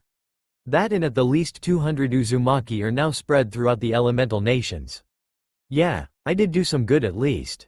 Though now that I think about it, if I did change anything from before the start of this whole shitstorm, then I wouldn't know what could happen. She stated with a sigh. The thing with Shiba is that she is from another world that knows what is going to happen up to a certain point in this world. She had been through this via reincarnation, and thus she was lucky enough to be the sister of Kushina Uzumaki. After everything that has happened though, she has debated whether or not it really was worth it to interfere. When she thinks about it now though, she will without any hesitation say that she is glad she screwed up what had to be history with Karen Uzumaki and Naruto Uzumaki being the last Uzumaki besides Nagato. That said, she is also the mother of Kira Uzumaki, and Uzumaki that shouldn't be born yet is. Saving some more Uzumaki than before shouldn't do much, I would think. Didn't you say something about there being countless faces that didn't have names with this world? Kuniya asked with a raised eyebrow. Yeah, I did, didn't I? Well, in all, I'm glad I can call you my sister in all but blood. Though next on the agenda, I sense a massive chakra source in the lake near this cave. You willing to have us stay here until my child is born? Shiba asked with a curious look. I don't see why not. We should place illusion seals as well as other seals to hid ourselves better from any sensory types. Kuniya stated with a slight grin. Shiba gave a grin right back as she stood up. The two then explained to the rest of the Uzumaki what was going on, so they could settle in. The Earth types were the first to suggest creating an underground network for the whole clan to eat, sleep, and practice in. Shiba gave a thumbs up to that idea while the non-combatants worked on the seals for protecting the place. The only thing that she wanted to make for sure there was a nursery. When she was questioned about it, she explained with an embarrassed expression her situation. She was scolded by the whole clan at that point for fighting despite her condition, but the rest of them agreed that a nursery would help for the ones who were pregnant anyway. Kuniya at this point also said that she was in the same boat as Shiba. In the end, no one complained as both of the Junin had wanted to protect the rest of the clan before themselves. Once everything had been set up, however, both Shiba and Kuniya had kicked the training part of their mind into overdrive on the Genin and Chunin. Both of the women had become slave drivers during the weeks that everyone was in the cave, but no one complained as it was to help them get stronger. When the day that both of the Junin conceived their children, the Chunin and Genin had prepared to seal the young part of the Sanbi into Shiba's young daughter with the name of Kira Uzumaki. Kuniya's child, however, was named Shiro. Finally, however, the third and final child to be born that day was from Shiki and Tenzo, who named their child Karen. Every parent agreed that the beast's yang chakra along with its consciousness would be sealed into the child, while the consciousness of a wild beast would be put into the rest of the chakra. That would also be destroyed once the beast was sealed into the statue the Akatsuki wanted them put in. The sealing process went along smoothly and without a hitch as far as everyone was concerned, but that didn't stop the uneasiness that Shiba felt. While she couldn't sense anyone near them, even with the turtle's chakra blocking out about 2 feet of area, she couldn't get the feeling out of her system. It was almost like there was going to be something bad happening soon. When she thought about it, they had been in the cave for roughly a month, and now that she thought about it, the Kyuubi was going to be released soon. With a deep sigh, she told everyone that they needed to get their things, but marked the map of this spot so that they could always come back if need be. When things finished with the sealing, Shiba had right away grabbed Kira and held her as she looked towards the rest of the clan that was with her. She didn't know whether or not they would treat Kira any differently, but she was determined to find out. She first looked towards the older generation as they were the least willing to change, and she asked, "Do I have your word along with the rest of the Uzumaki that are here that you will not treat her any differently?" The older generation looked appalled at the accusation as one said, "Of course you do. Uzumaki know how seals work, you know. We won't treat her any different than a normal child, of course she's a clan heir though." Shiba sighed in response as she said, "I understand that, but it's just with the way Jinchuriki are treated throughout the elemental nations, it never hurts to ask. I just don't want my child to end up like most Jinchuriki. Gone insane due to the lack of support from their peers." Kuniya stated while holding her little Shiro. Exactly. I want things to go differently for Kira than what the rest of the Jinchuriki had to deal with. Shiba stated with a sad look towards the child in her arms. Kuniya walked up towards Shiba with a smile as she said, "You can trust us. If not then me. The whole family has your back." Shiba gave a small smile as she then told everyone that they were going to need to leave as soon as possible. Once everyone was back on the road, things started to actually calm down. The attacks by shinobi had become all but non-existent, but that didn't mean they could relax. While they didn't have to worry about shinobi, they did have to worry about bandits, so over the 7 years that had followed, Shiba had told her daughter everything she knew about this world, including her previous origins, as well as teaching her daughter Iaido with a sword, and any jutsu that she thought her daughter should know, including secret jutsu that Kiri owned. The only problem now was the fact that her daughter had started talking to the Sanbi. "But mama, Iso-san is nice. He hasn't tried to get me to come to his cage at all, and instead he talks to me." An almost 8-year-old stated. "I'm not saying you shouldn't talk to Isobu, but you need to be careful, sweetie. You don't know how he could react to you trying to befriend him." Shiba lectured, which caused Kira to groan. "I know mama, I won't try to let him out until I'm like 11. Yeah, 11 years old, so that I can beat him up if he tries anything." Kira stated in a childish voice that was still soft like her mother's.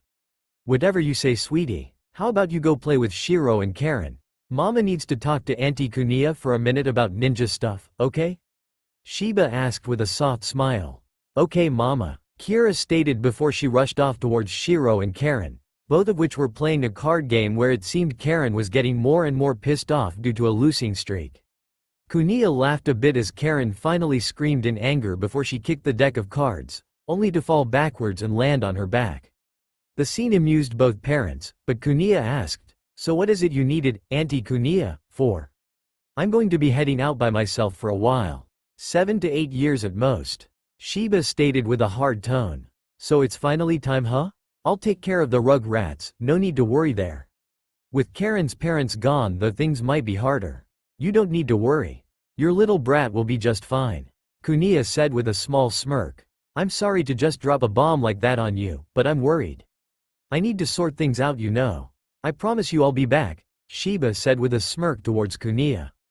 "Don't make promises you can't keep, Shi-chan," Kunai teased. "I don't," was Shiba's simple response before she walked over to the kids. Once she walked over, she saw that Karen was apparently even more pissed, while Shiro seemed confused as to why. When Karen called, it became obvious they were playing poker, even though their chips were crackers. Shiro slumped a bit when he saw Karen's 3 pair of aces, while Kira had a full house with kings and queens. Shiro said something about how he had bad luck, right before he laid down a royal flush of spades. Karen froze at that before her right eye started to twitch. After a few seconds she exploded as she yelled, "I can't believe this. 3rd time in a row. Hey, wasn't I the one who got the royal flush last time?" Kira asked with an innocent tone. "Nay-san, don't you dare bring that up," Karen yelled right back. Shiba chose that point to chuckle as she said, "As amusing as this is, I need to talk to my daughter for a few minutes, then you can get back to your game, okay?" "Hi Shi-san," both children stated before Kira walked over to her mother. "You needed to talk to me about what, mama?" Kira asked with a curious tone. "I don't know how to be soft about this, so I'll say it right out. I'm leaving," Shiba said with a sad tone. Kira obviously didn't like this as she yelled, "What? Why?" Sighing at her daughter's behavior, Shiba said, "I need to do something, okay sweetie? I promise you I'll be back and I'll bring you lots of souvenirs. In the meantime, I want you to become a very successful kunoichi, okay? Depending on how high up you are by the time I come back, I might even give you something extra special when I get back. Also, I'm going to have you be the acting clan head of the Uzumaki, okay sweetie? You can keep the position until I get back, and I hope you do everything you can to protect your clan." "I will mama. The clan is family and family always comes first," Kira recited with a joyous look. "Right you are sweetie. Now before I go, I want you to have my katana. Use him well and treat him nicely. I won't ask for him back when I come back, but I will want to see him. Remember what I told you about swords?" Shiba asked with a soft tone. "All swords, katanas even more so, have a soul and a personality. If you treat them well, they will in return treat you well. Kira stated with a smile as she held her mother's katana she was famous for. Right, sweetie. Now I need to leave. You do whatever you want, but make sure that you treat everyone with the respect they deserve, and the kindness they need. Sheba stated before she stood up and ruffled her daughter's hair. Kira gave a sad salute to her mother as she cried, and her mother gave it right back before she disappeared.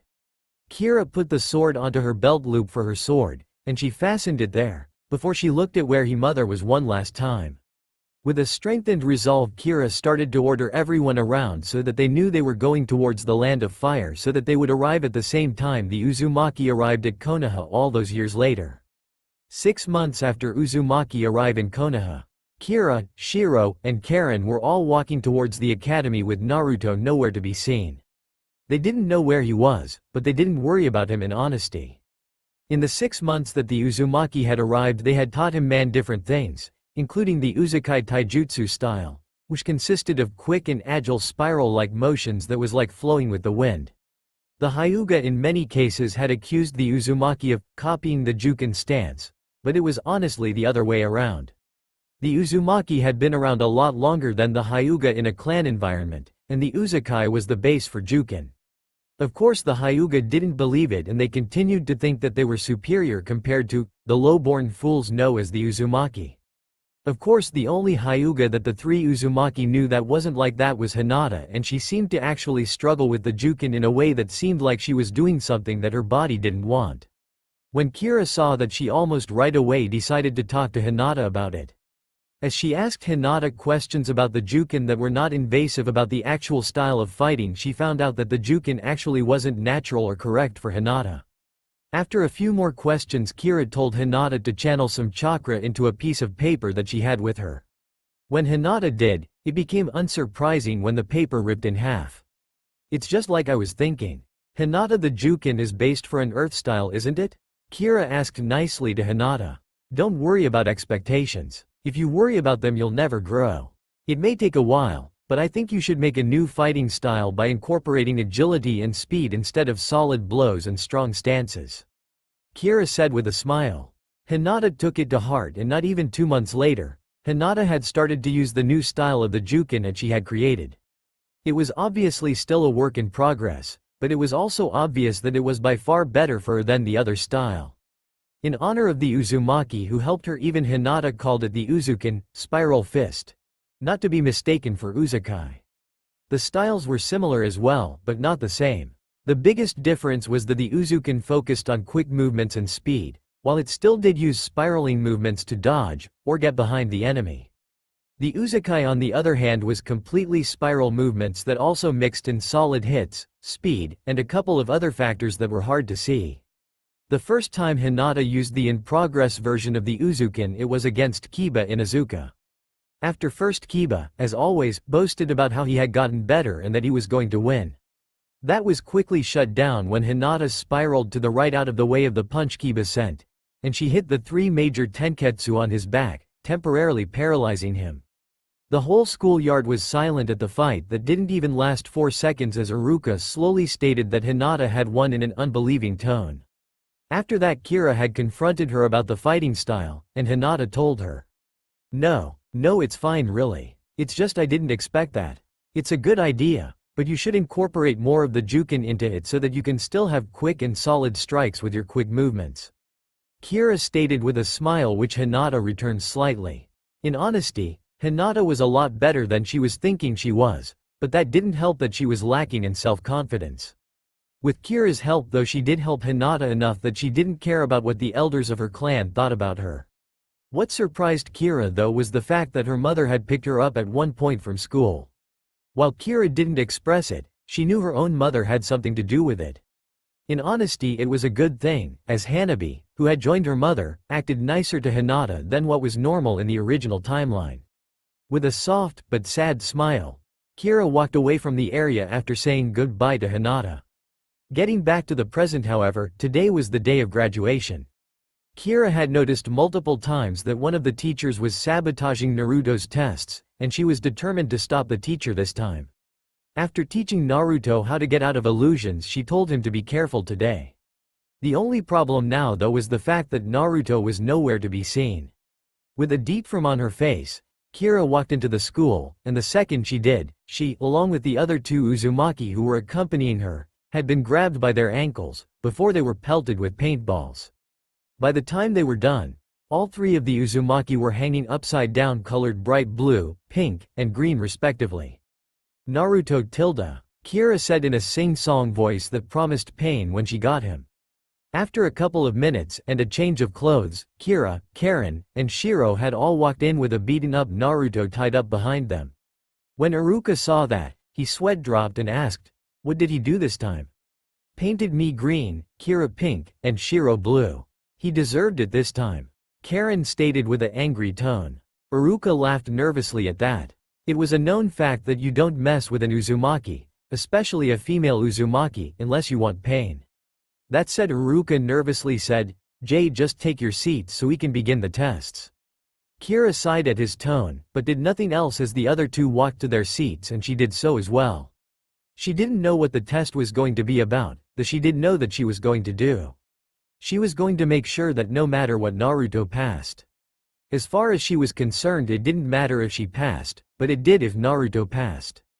Alright, the first test is a written test. Once you are finished, come outside so we can perform the taijutsu part of the test, Iruka stated as he started to pass out the written test. Once all the tests were passed out, Kira noticed Naruto flare his chakra just enough that he wouldn't be noticed by anyone but the Uzumaki, but also enough that he dispelled a genjutsu that was on his test paper. He must have not known that there was a genjutsu on his paper, but Kira had told him to perform the release in case there was one. In honesty thought, the test was really easy for anyone who remotely paid attention to the class.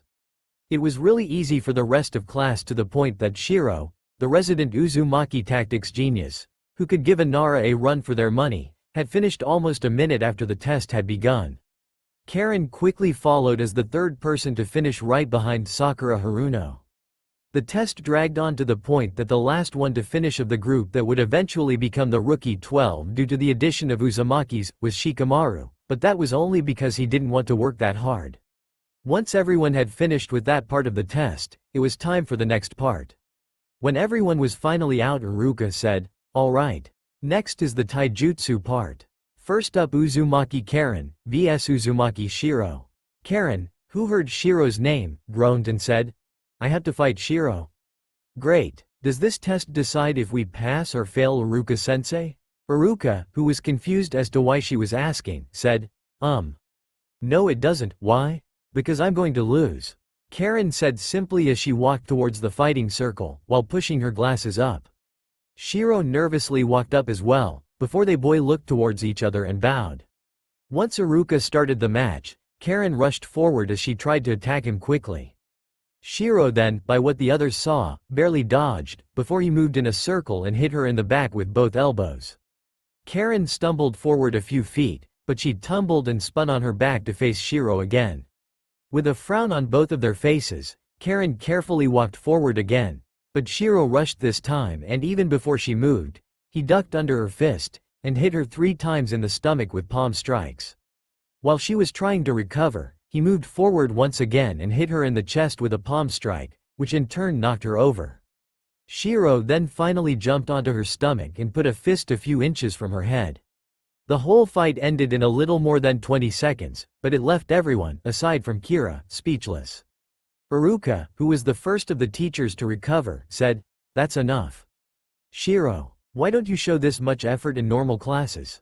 Shiro, who had just gotten off of Karen, reverted back to his shy self as he said, "B because I know S she can H handle it. I D don't like F fighting allies." Iruka left it at that as he said, "Alright, you two can go." Next is Uchiha Sasuke. When he said that, a majority of the girls yelled about Sasuke-kun beating everyone, but Iruka just grumbled before he continued, vs Uzumaki Kira. Kira walked up to the gym fighting circle, ignoring all of the insults from the girls in the crowd, just as Sasuke walked to the other side. With a smile, Kira said, "Let's do our best." Sasuke simply glared at her as he said, "Just shut up and get ready to lose." When he said that, Karen, who was in the crowd, said, "He really shouldn't have said that." Kira's whole demeanor shifted when he said that.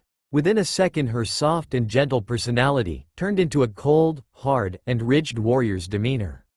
Without saying anything she got into her Uzukai stance and made the "bring it" motion with her right hand. Sasuke took the bait from that as he ran forward with a lot of speed and sent a punch towards her head. In response she spiraled to the right before doing the splits to dodge an overhead kick. She then fell backwards and spun like a top on her hands, and kicking Sasuke 2 times, thus sending him flying. Once she stood up she had to move her head to right, as Sasuke sent another punch to her head, but she couldn't react fast enough to the second punch, which hit her in the stomach. Once she slid back a couple of feet, she noticed the condescending smirk that he had that showed he thought he was above her. With a scowl this time she simply walked forward, before she literally fell backwards avoiding a punch, but right before she hit the ground she kicked off with her feet in just the right way that she was spinning almost like a Gatsuga, fang over fang. But instead of cutting her fist plowed right into Sasuke's stomach in a not-so-gentle way. The blow didn't completely put him out of the fight, but it was enough to hinder him, as she ran at him and sent a flying kick into his head, while off in the distance a shout of "Youth" could be heard. "Enough!" Iruka yelled at the two when Sasuke fell to the ground from the kick. "That was a bit much, don't you think?" Kira gave a blank look towards Iruka as she walked away without saying anything. She continued to stay neutral towards everything, despite the insults that were hurled her way by the rest of the girls in the class. Eventually she turned back into her normal self, but that was after Karen and Shiro calmed her down enough. Hinata was the second most surprised by the behavior that she was shown, with Naruto being the first. It really was shocking to see at first that her friend becoming cold like that, but then she realized that Sasuke was looking down on Kira, and by extension, all Kunoichi. Hinata didn't voice it, but she agreed with what Kira did. Anyway, next is Hyuga Hinata vs Uzumaki Naruto. Iruka stated, the result of the fight was honestly a tie, as Hinata kept outmaneuvering Naruto, but she refused to do so much more than tap him at times. Naruto on the other hand could only get glancing blows on Hinata, but that was about it. After a while of nothing happening, Iruka called the match a tie. It honestly showed that Naruto had gotten a lot better than before, but he still had a ways to go before he was as proficient at the Uzukai as the rest of the clan was. After that match was done it went on to the rest of the class with the highlights being the fight between Shikamaru and Choji, who both gave half-hearted attacks towards each other, and Ino vs Sakura, where this Sakura was more serious about her career and she beat Ino down with a direct punch to Ino's skull. Though after that, before anything else could happen a voice yelled, "Incoming." A few seconds later a red blur crashed into the ground right in the middle of the fighting area. From in the smoke a loud, but familiar voice, said, "Phew. Thought I would hit a couple of genin for a second there." Once the smoke cleared the area produced a small crater in the center of the sparring circle. In the circle whoever was a very familiar person, who Shiro paled at as he slowly asked, Mom?" Kuniya Uzumaki looked around for a couple of seconds before she spotted the group of 4 Uzumaki. With a large grin on her face she said, "Kira. Karen. Shiro. It's been a while hasn't it?" With a sweat drop and a nervous smile Kira said, Kuniya, you interrupted our exams." Kuniya blinked a couple of times as if she just noticed the 2 surprised Chunin instructors, as well as all the genin hopefuls around her. With a couple of seconds in thought, she laughed loudly as she said, "Ah ha ha ha. I'm sorry about that." Iruka realizing what she wanted said, "Iruka. I'm Iruka and this is Mizuki. We're Chunin instructors for the kids. Nice to meet ya." Kuniya stated with a nice guy pose that was familiar to anyone who had met Guy, which also caused another shout of "Youth" to be heard. As is kinda obvious, I'm Shiro's mother. We can talk about his school progress later though. Right now I need to get to the Hokage's office. I kinda got off course. Oh and Kira, I was told to tell you, the red, the mist, and the turtle will meet at the wave. Anyway, see ya. It wasn't as obvious to the rest of his students, but when Kuniya said that, Kira knew exactly what it meant.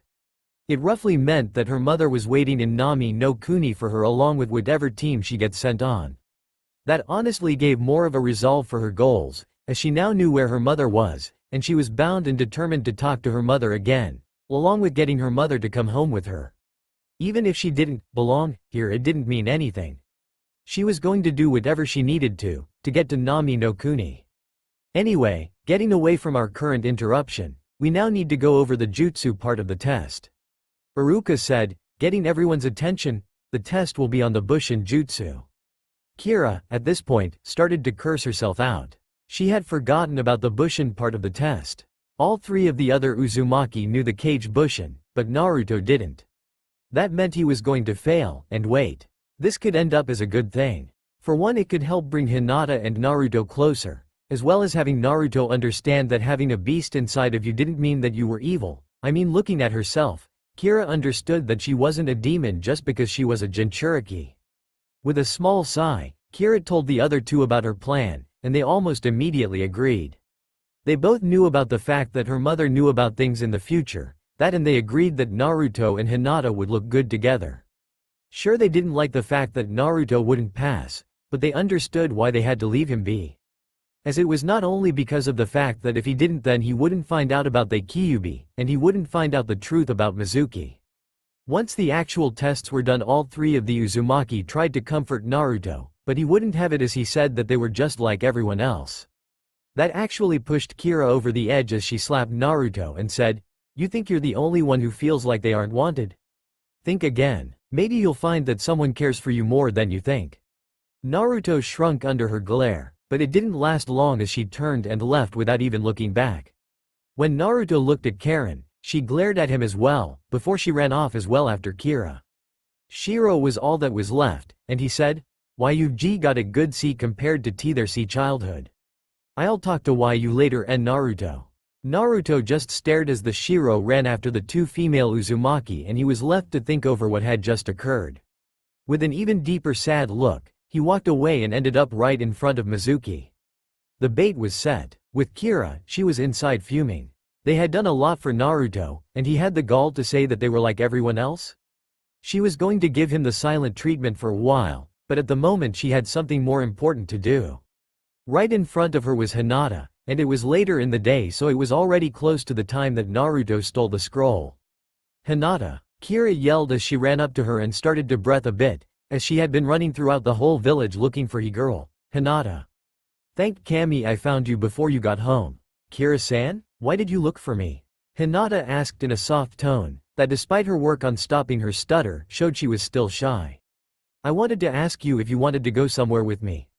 You know, to celebrate graduating and everything," Kira said with a small smile. Sure, but how will I inform my parents?" Hinata asked with a slight tilt of her head. "I sent a clone to your mother earlier asking for permission. It was a shadow clone, so I got back my clone's memories as well. She said it was fine, so long as I kept you safe," Kira stated while running the back of her head in embarrassment. "Okay, sure," Hinata said with a soft smile. "Though what are shadow clones exactly?" Kira, who actually got excited at the concept of telling someone something, said, "Shadow clones are a solid clone, instead of an illusion, that not only thinks for itself, but gives you memory feedback as well. If you had the chakra reserves we Uzumaki have, you would be able to train with them even. Though if you raise your chakra levels high enough you could also use them." "Why would it take your level of reserves to use them?" Hinata asked, while they were walking. "The jutsu is labeled a kinjutsu, because it splits your chakra evenly between clones. Any chakra left over from the clone, however, is sent back to you upon release, so that's why I could create hundreds, while you could only create one at the moment," Kira stated in a lecturer's tone. The two girls continued to talk between each other, at this point, but their conversation stopped, as a blur of orange with something on its back ran by them. Not too long after, another blur ran past them in the same direction. With a fake confused look Kira asked, "Was that Naruto-kun?" Hinata finished in the loudest tone Kira had ever heard the girl use. "Something's wrong. Why would Naruto be carrying something the size of an archive scroll?" Kira asked with a confused tone. Not caring either way, both of the girls decided to follow Naruto as he went into a clearing. When Hinata tried to go out and ask him what he was doing, Kira stopped her and said, "This isn't like Naruto, stealing something. He didn't pass the test today. Either Iruka or Mizuki set him up to do this. Think of this as a mission, need to find out who did it before anything." "Oh okay, Kira-san. I don't like it, but okay," Hinata stated with a small frown. After Naruto read and learned the cage, Bushin Iruka eventually showed up and he asked what he was doing. Hey Iruka-sensei. I just finished the secret test. Does this mean I pass? Naruto asked with a grin. What are you look out? Iruka yelled, before he pushed Naruto out of the way. Before whatever it was could hit Iruka, however Kira chose this time to appear, as she cut the giant shuriken in half, just as Mizuki appeared. Kira didn't even flinch as he pulled out another and said, "What's this? A brat protecting a demon?" Kira ignored him as she pointed her sword at him, and turned her head enough that she could see Iruka, Naruto, and Hinata behind her. With a frown towards Mizuki she said, "Iruka-sensei. Hinata, take care of Naruto. I can deal with Mizuki. I'm not a clan head for nothing, you know." Instead of listening to her, they went into the bushes so that they could watch her. She knew that they were watching her as well, but she didn't say anything as her attention was turned back towards Mizuki. "So you're the little clan head I've been hearing about. You don't seem too tough, and you're not even a genin," Mizuki stated. "Then let me prove you wrong." Kira yelled as she called on some of Isobu's chakra, though not enough to form a chakra clock. The foulness of the chakra seemed to affect Mizuki enough, however, as he yelled, "You're just like the demon brat."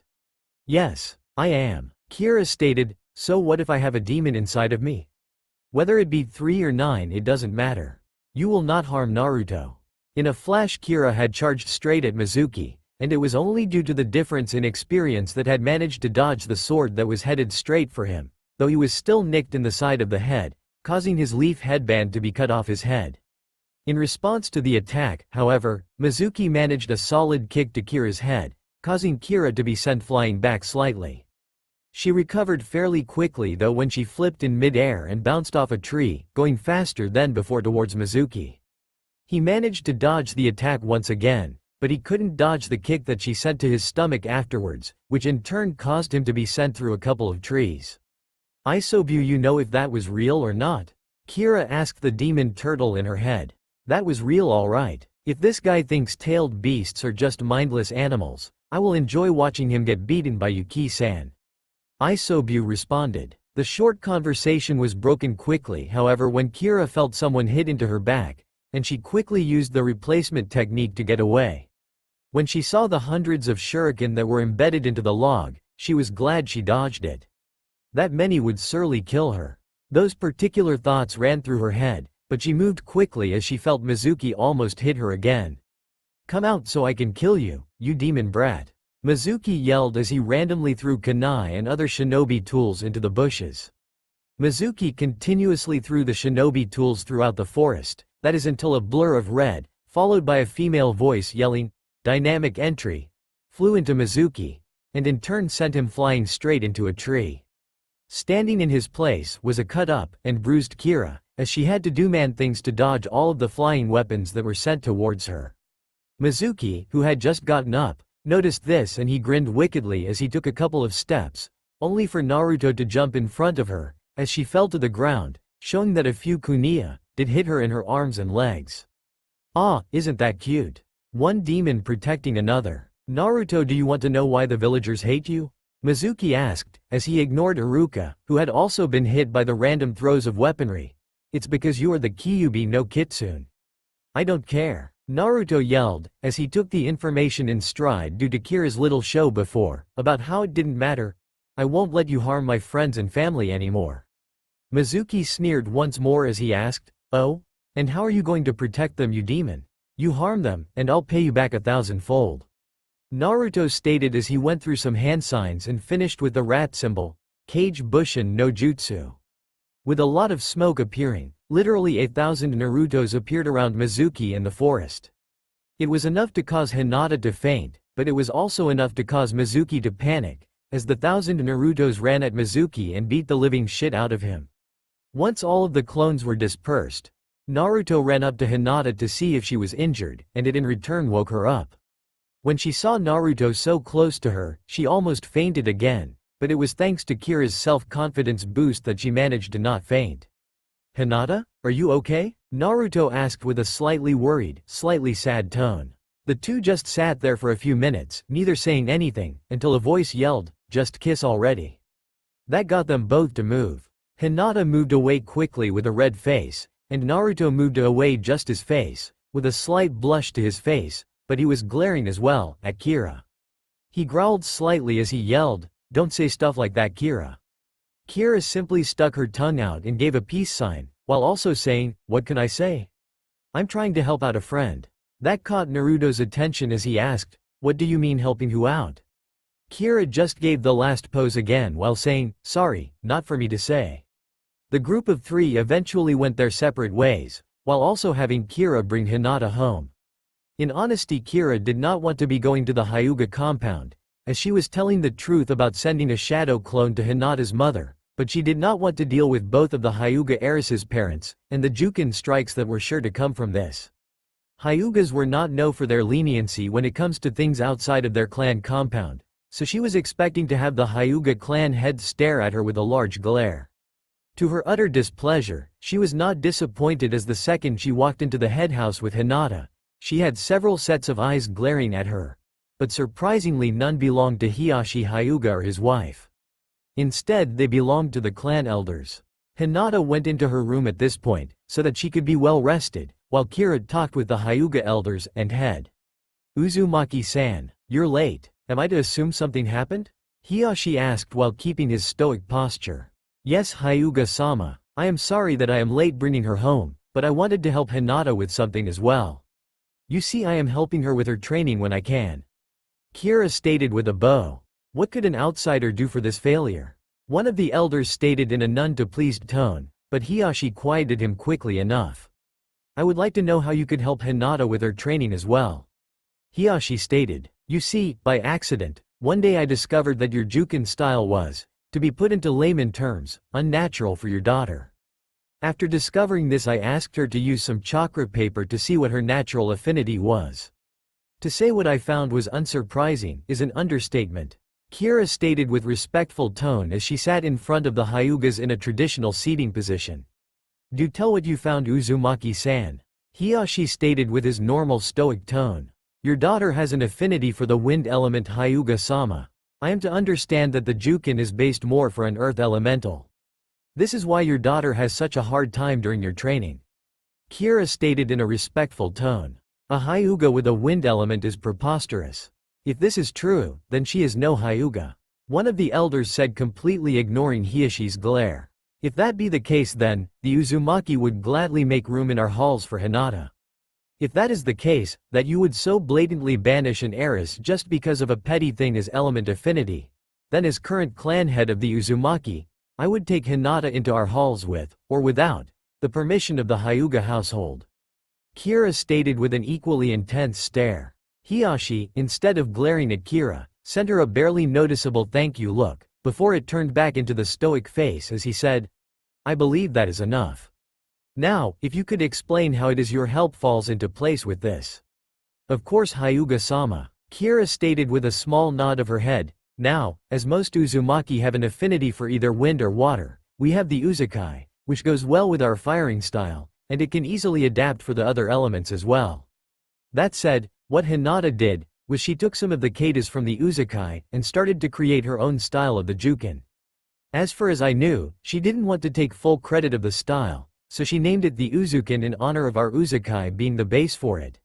"Spiraling fist," Hiyashi said in a wondering tone. "Am I to assume that the new style she is creating is more suited for quick strikes as well as other aspects that suit the wind element?" Kira nodded as she continued, "Yes. The spiral moments are incorporated into your Jukin style, from what I can see, as well as not relying on the stance for the strikes as much. From what I can see of what she had made, it is better for her in every sense than the Jukin." Hiyashi gave a nod, before he asked, "May I perhaps request you to perform a mock battle against my daughter tomorrow to show how much she has improved with this Uzukin? I would be more than happy to, Hyuga-sama. Just know this, I will not force Hinata to teach anyone else anything she creates. As the creator, she has every right to teach only those she thinks deserve it," Kira stated with a pointed look towards the Hyuga elders, that didn't go unnoticed by Hiyashi, who gave an amused smirk on the inside.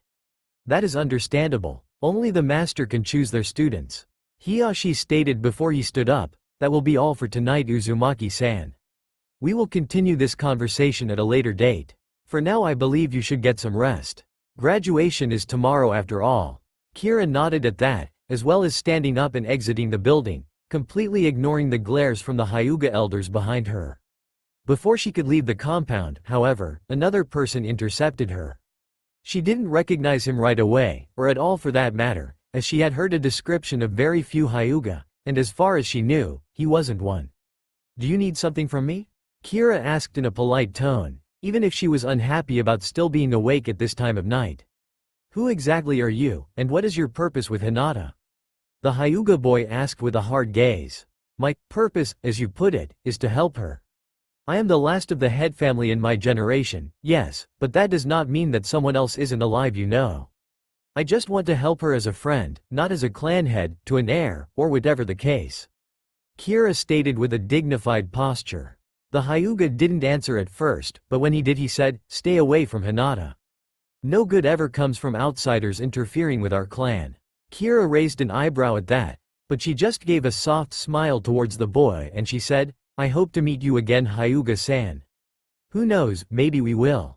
The boy seemed confused at first, but it disappeared as Kira walked away from him, and out of the clan compound.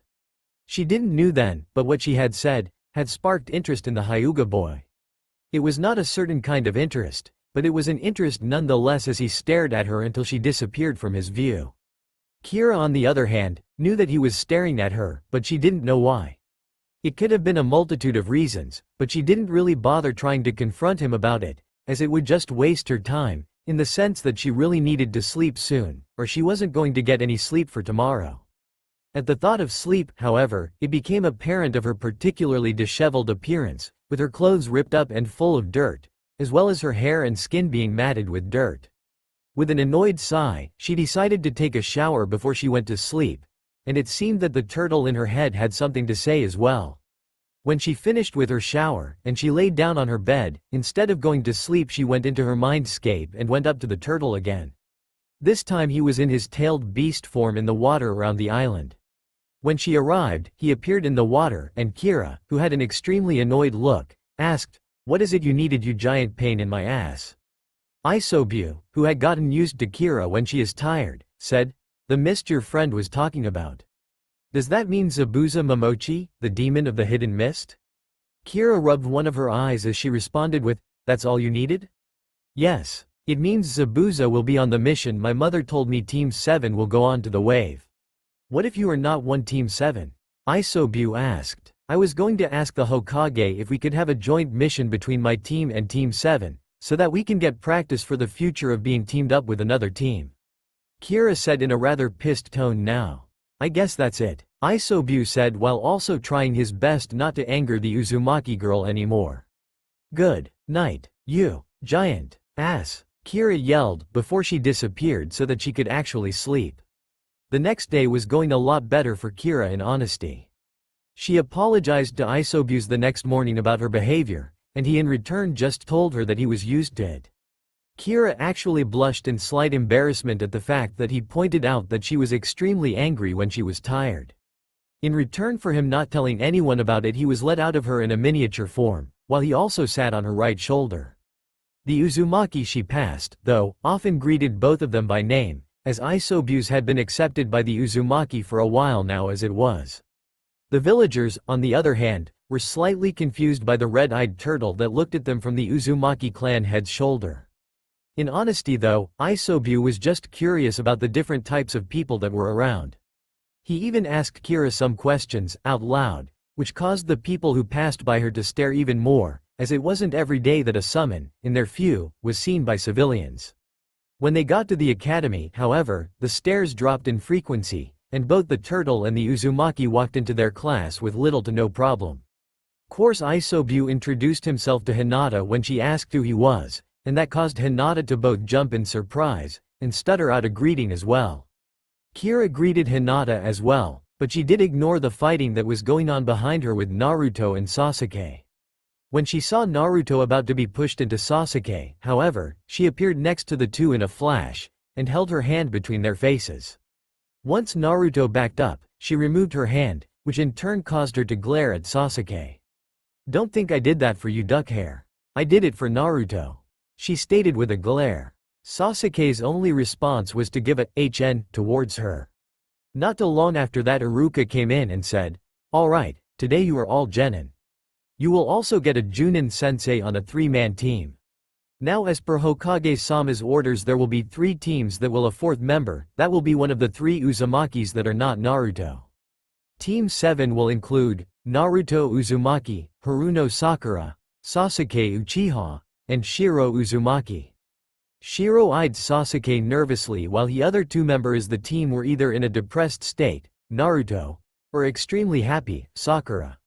Either way, things for Team 7 were not going to be good for the future, considering they had a shy person as well. Team 8 will consist of Hinata Hyuga, Shino Aburame, Kiba Inuzuka, and Kira Uzumaki. Team 9 is still in circulation, so Team 10 will be Ino Yamanaka, Choji Akamichi, Shikamaru Nara, and Karen Uzumaki.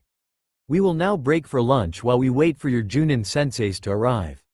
Iruka finished with a small smile towards his students.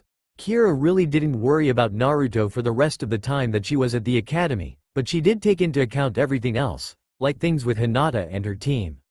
She decided to get herself acquainted with Kiba and Shino, as she didn't know either one very well, except for what she had seen in class involving the 2, and that did nothing to give Kira any incentive on how to treat them. Kiba was a loud moth from what she could tell, and he was an Inuzuka, so he had a temper to go with that mouth, though Uzumaki weren't much better. As for Shino, yeah, she has nothing when it comes to him. He is silent and logical, so he really doesn't give much for her to work with. Eventually Kira had found Hinata and she called out, "Hinata.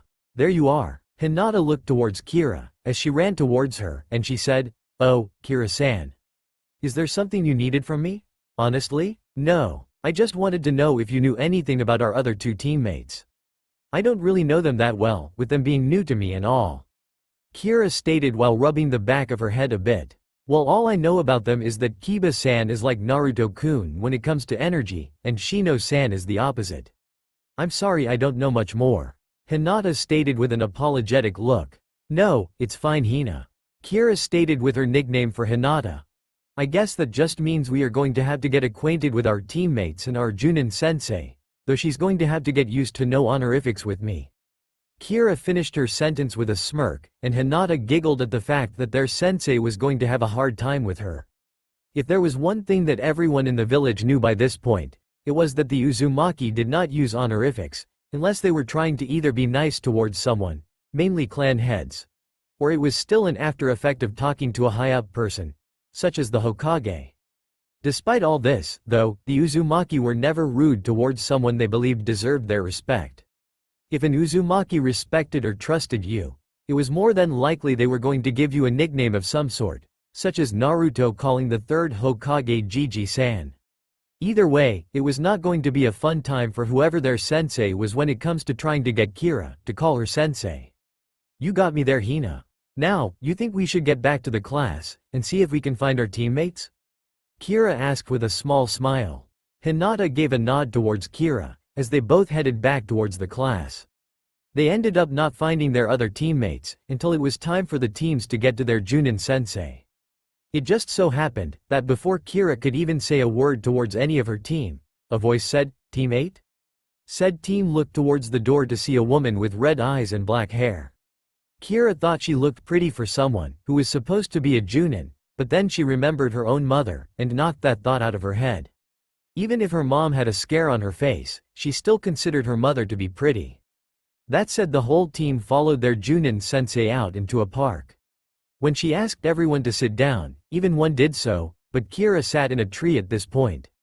"Well, you 4 are interesting. My name is Kurenai Yuhi and I'll be your Junin sensei. Why don't we introduce ourselves first though? Could you start, Uzumaki?" Kurenai asked Kira, as it was obvious she was an Uzumaki due to her red hair.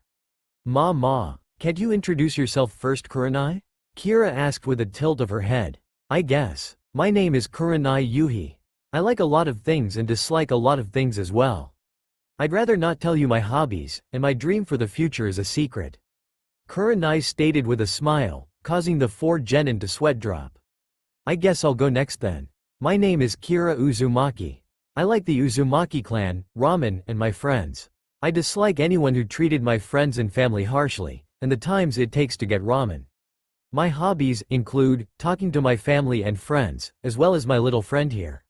She pauses as she scratches isobu behind his head, and fuinjutsu practice. My dream for the future, I guess, is to protect everyone I care about as well as be the strongest kunoichi the world has ever seen. That's a nice dream actually. Kunoichi don't often get enough credit. Okay dog boy, your turn. Kurenai stated. Yeah, I'm going to skip Kiba and Shino as I don't know much about either one of them besides their personality _.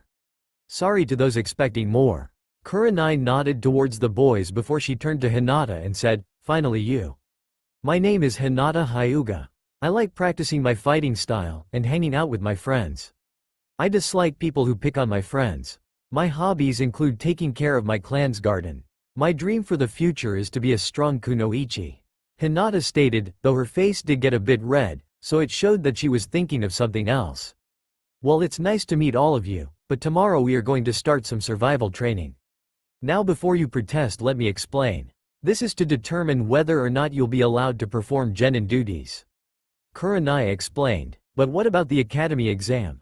Kiba yelled. That was to weed out the hopeless causes. The only thing though, I'm your opponent for the training. Kurenai stated. Hint 1. Kurenai is our Junin sensei. Why would they pin genin against a Junin, when a Chunin would have been better for testing our abilities? Kira thought with a frown. Tomorrow I want you all to arrive at training ground 6 at 7 in the morning. Oh, and don't eat breakfast, you'll just throw it up if you do. Kurenai stated with a smile before she disappeared via Shunshin. Hint 2. Wake up earlier than normal, and don't eat breakfast. Okay, I think I get the test. Kira thought with a sigh as her mother never did tell her about what the after the exam test. Hey guys, before you go, can I ask you something? Kira asked. I don't see a problem with that. Why? Because we still have time before we must head home. Shino stated in a monotone voice. Okay, don't you guys find it a bit odd that they are having us 4 newly minted genin go against a Junin that has a lot more experience, even if we have 4 clan children in one squad? Kira asked. When you say that, it doesn't make sense. Hinata stated, wouldn't a Chunin be enough to test us? What does that have to do with anything? Kiba asked with a confused look. Hinata makes a valid point. Kiba. Why? Because a Chunin would be more than enough to test 4 new genin, which means there is something else about this test. Why? Because sensei also said that we should wake up earlier and skip breakfast, an essential meal. Shino stated. Kira gave a nod before she said, he has a point. I guess the only thing now is to determine what the test is meant for. Until then, how about we meet up before sensei should show up so we can discuss how we should take this, and a way to handle Kurenai since she is a Junin. Hinata nodded at that, while the 2 boys agreed, and they went their own ways. Hinata had walked home with Kira this time. The 2 girls didn't even notice that they were being followed, and Kira started to joke around with Hinata as well. The person who was following them couldn't hear the words, but it was obvious that what Kira was saying was making the Hyuga heiress flustered. The 2 seemed like really good friends, and that made the figure who was following them smile and whisper, I'll see you soon, Ki. The next day when everyone did arrive early, it turned out they had also eaten breakfast, which to Kira was a good thing. Once they all arrived, she sat in her tree again and said, Alright, I got some info on our Junin sensei. She's a genjutsu specialist, so be careful when it comes to what you see. Won't know if it's real or not. Kiba gave a nod at that before he yelled, then we just need to take her down hard and fast. Hinata shook her head at that as she said, Kiba-san, that won't necessarily work. Just because Kurenai senpai is a specialist in genjutsu, doesn't mean her other skills will lack. Hinata is right. Why? Because a Junin is not someone to underestimate. Shino stated. Okay, I actually have a good plan. Kira stated before she started to explain the plan to everyone. It took a bit for the plan to be explained, but once it did they all agreed that it would work, even if Kiba was a bit more excited about it than the rest of the team. When Kurenai finally arrived, she had a small smile on her face and she said, All right. Your objective is getting these. As she said that, she held up 3 bells. You have until noon to get one, but if you don't then you're going to be tied up and I'm going to eat my lunch in front of you. Also, the one who doesn't get a bell will be sent back to the academy as well. Begin. The second Kurenai said the word, all of the genin disappeared from her view, except for Kira. She had a smile on her face, That showed she knew exactly what she was doing, but it also didn't do much else, as it didn't show anything when it came to her plan. "I'm going to beat you down," Kira stated. That actually caused Kurenai to sweat drop. With a sigh starting to form, Kurenai said, "You know, this isn't what I expected from a clan head." Kurenai would have started to create some hand signs, but before she could, Kira literally appeared in front of her with her blade drawn. The Junin's eyes widened for a fraction of a second, before she jumped back, barely fast enough to dodge the sword that was seconds away from skewering her. With a frown planted firmly on her face, Kurenai thought, "She's too fast to be a genin. That's close to Anbu level speed." She didn't get to discuss this much more, as instead of Kira charging at her again, she backed away a bit, while also sheathing her sword, despite the hand that was still on the pommel. Not waiting to see what would happen, Kurenai formed hand seals, and stuck the girl in a genjutsu, even though she didn't even move. The last thing Kurenai saw of Kira, before she disappeared in a puff of smoke, was Kira smirking. In the trees, the four genin were discussing what should happen, and Kiba gave a grin as he agreed right away with what to do. But Shino also reminded her that they needed to get the plan down, else they end up hurting each other. With a small nod, Kira Soda, "Alright, Hinata. Let's set this up. I'll show you how to, but you're going to have to help me, as I don't have the chakra controlled to perform the jutsu. I can, however, feed you the chakra to perform it." Hinata gave a nod, before they all went into position, and Kira placed a hand on Hinata's back as a medium for the chakra transfer. Hinata went through the hand seal, slowly, via Kira instructions. After a few minutes, Kurenai came into view and Kira gave a small smile, before Hinata said, "Kirigakure no jutsu." If Kurenai was surprised, before this happened due to Kira disappearing, then she would be even more surprised that one of her genin knew the jutsu she just used. Though Hinata wouldn't be able to perform the jutsu again for a long time, if ever, due to the chakra cost. Not even a minute after the incredibly thick mist appeared, Kurenai had to dodge, as something flew past her at a high speed. A second later she had to do it again as another things, this one red, flew past her at an even faster speed, and it seemed that no matter what she did the mist wouldn't release, and it became obvious why, after she felt the heavy chakra in the mist. Kira was still powering the technique, despite the attacks that all four of them seemed to be sending her way. She would have pondered this more, if not for the fact that the mist slowly went away to show Kira grinning, and holding all three of the bells. "How did you know that technique?" Kurenai asked Hinata, to which she looked down in embarrassment. "Kira-san showed me it.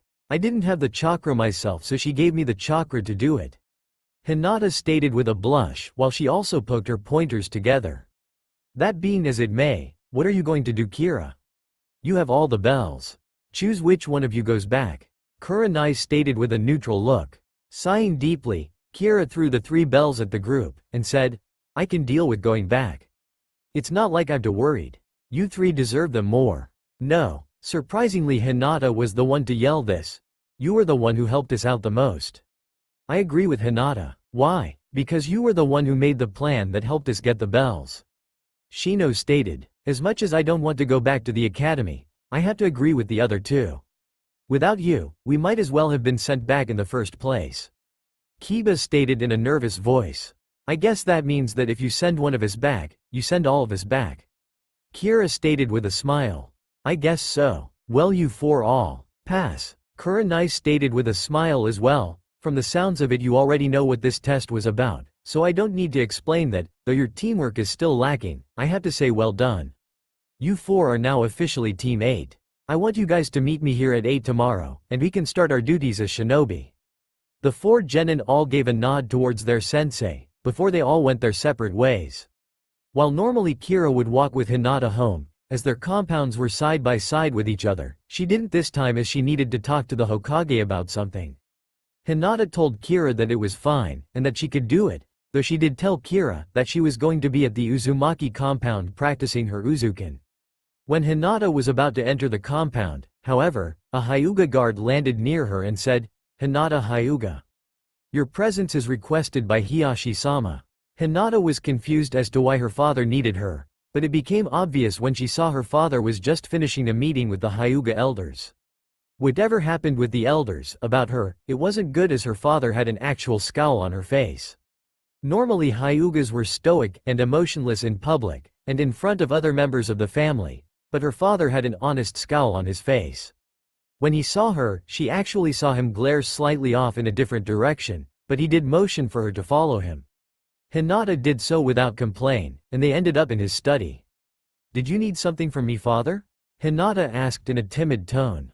Hiyashi gave a deep sigh, as he said, "Me and your mother have tried everything in our power to stop something the clan elders wanted from happening, but it seems it wasn't enough. Hinata, if you were unable to live here, where would you go?"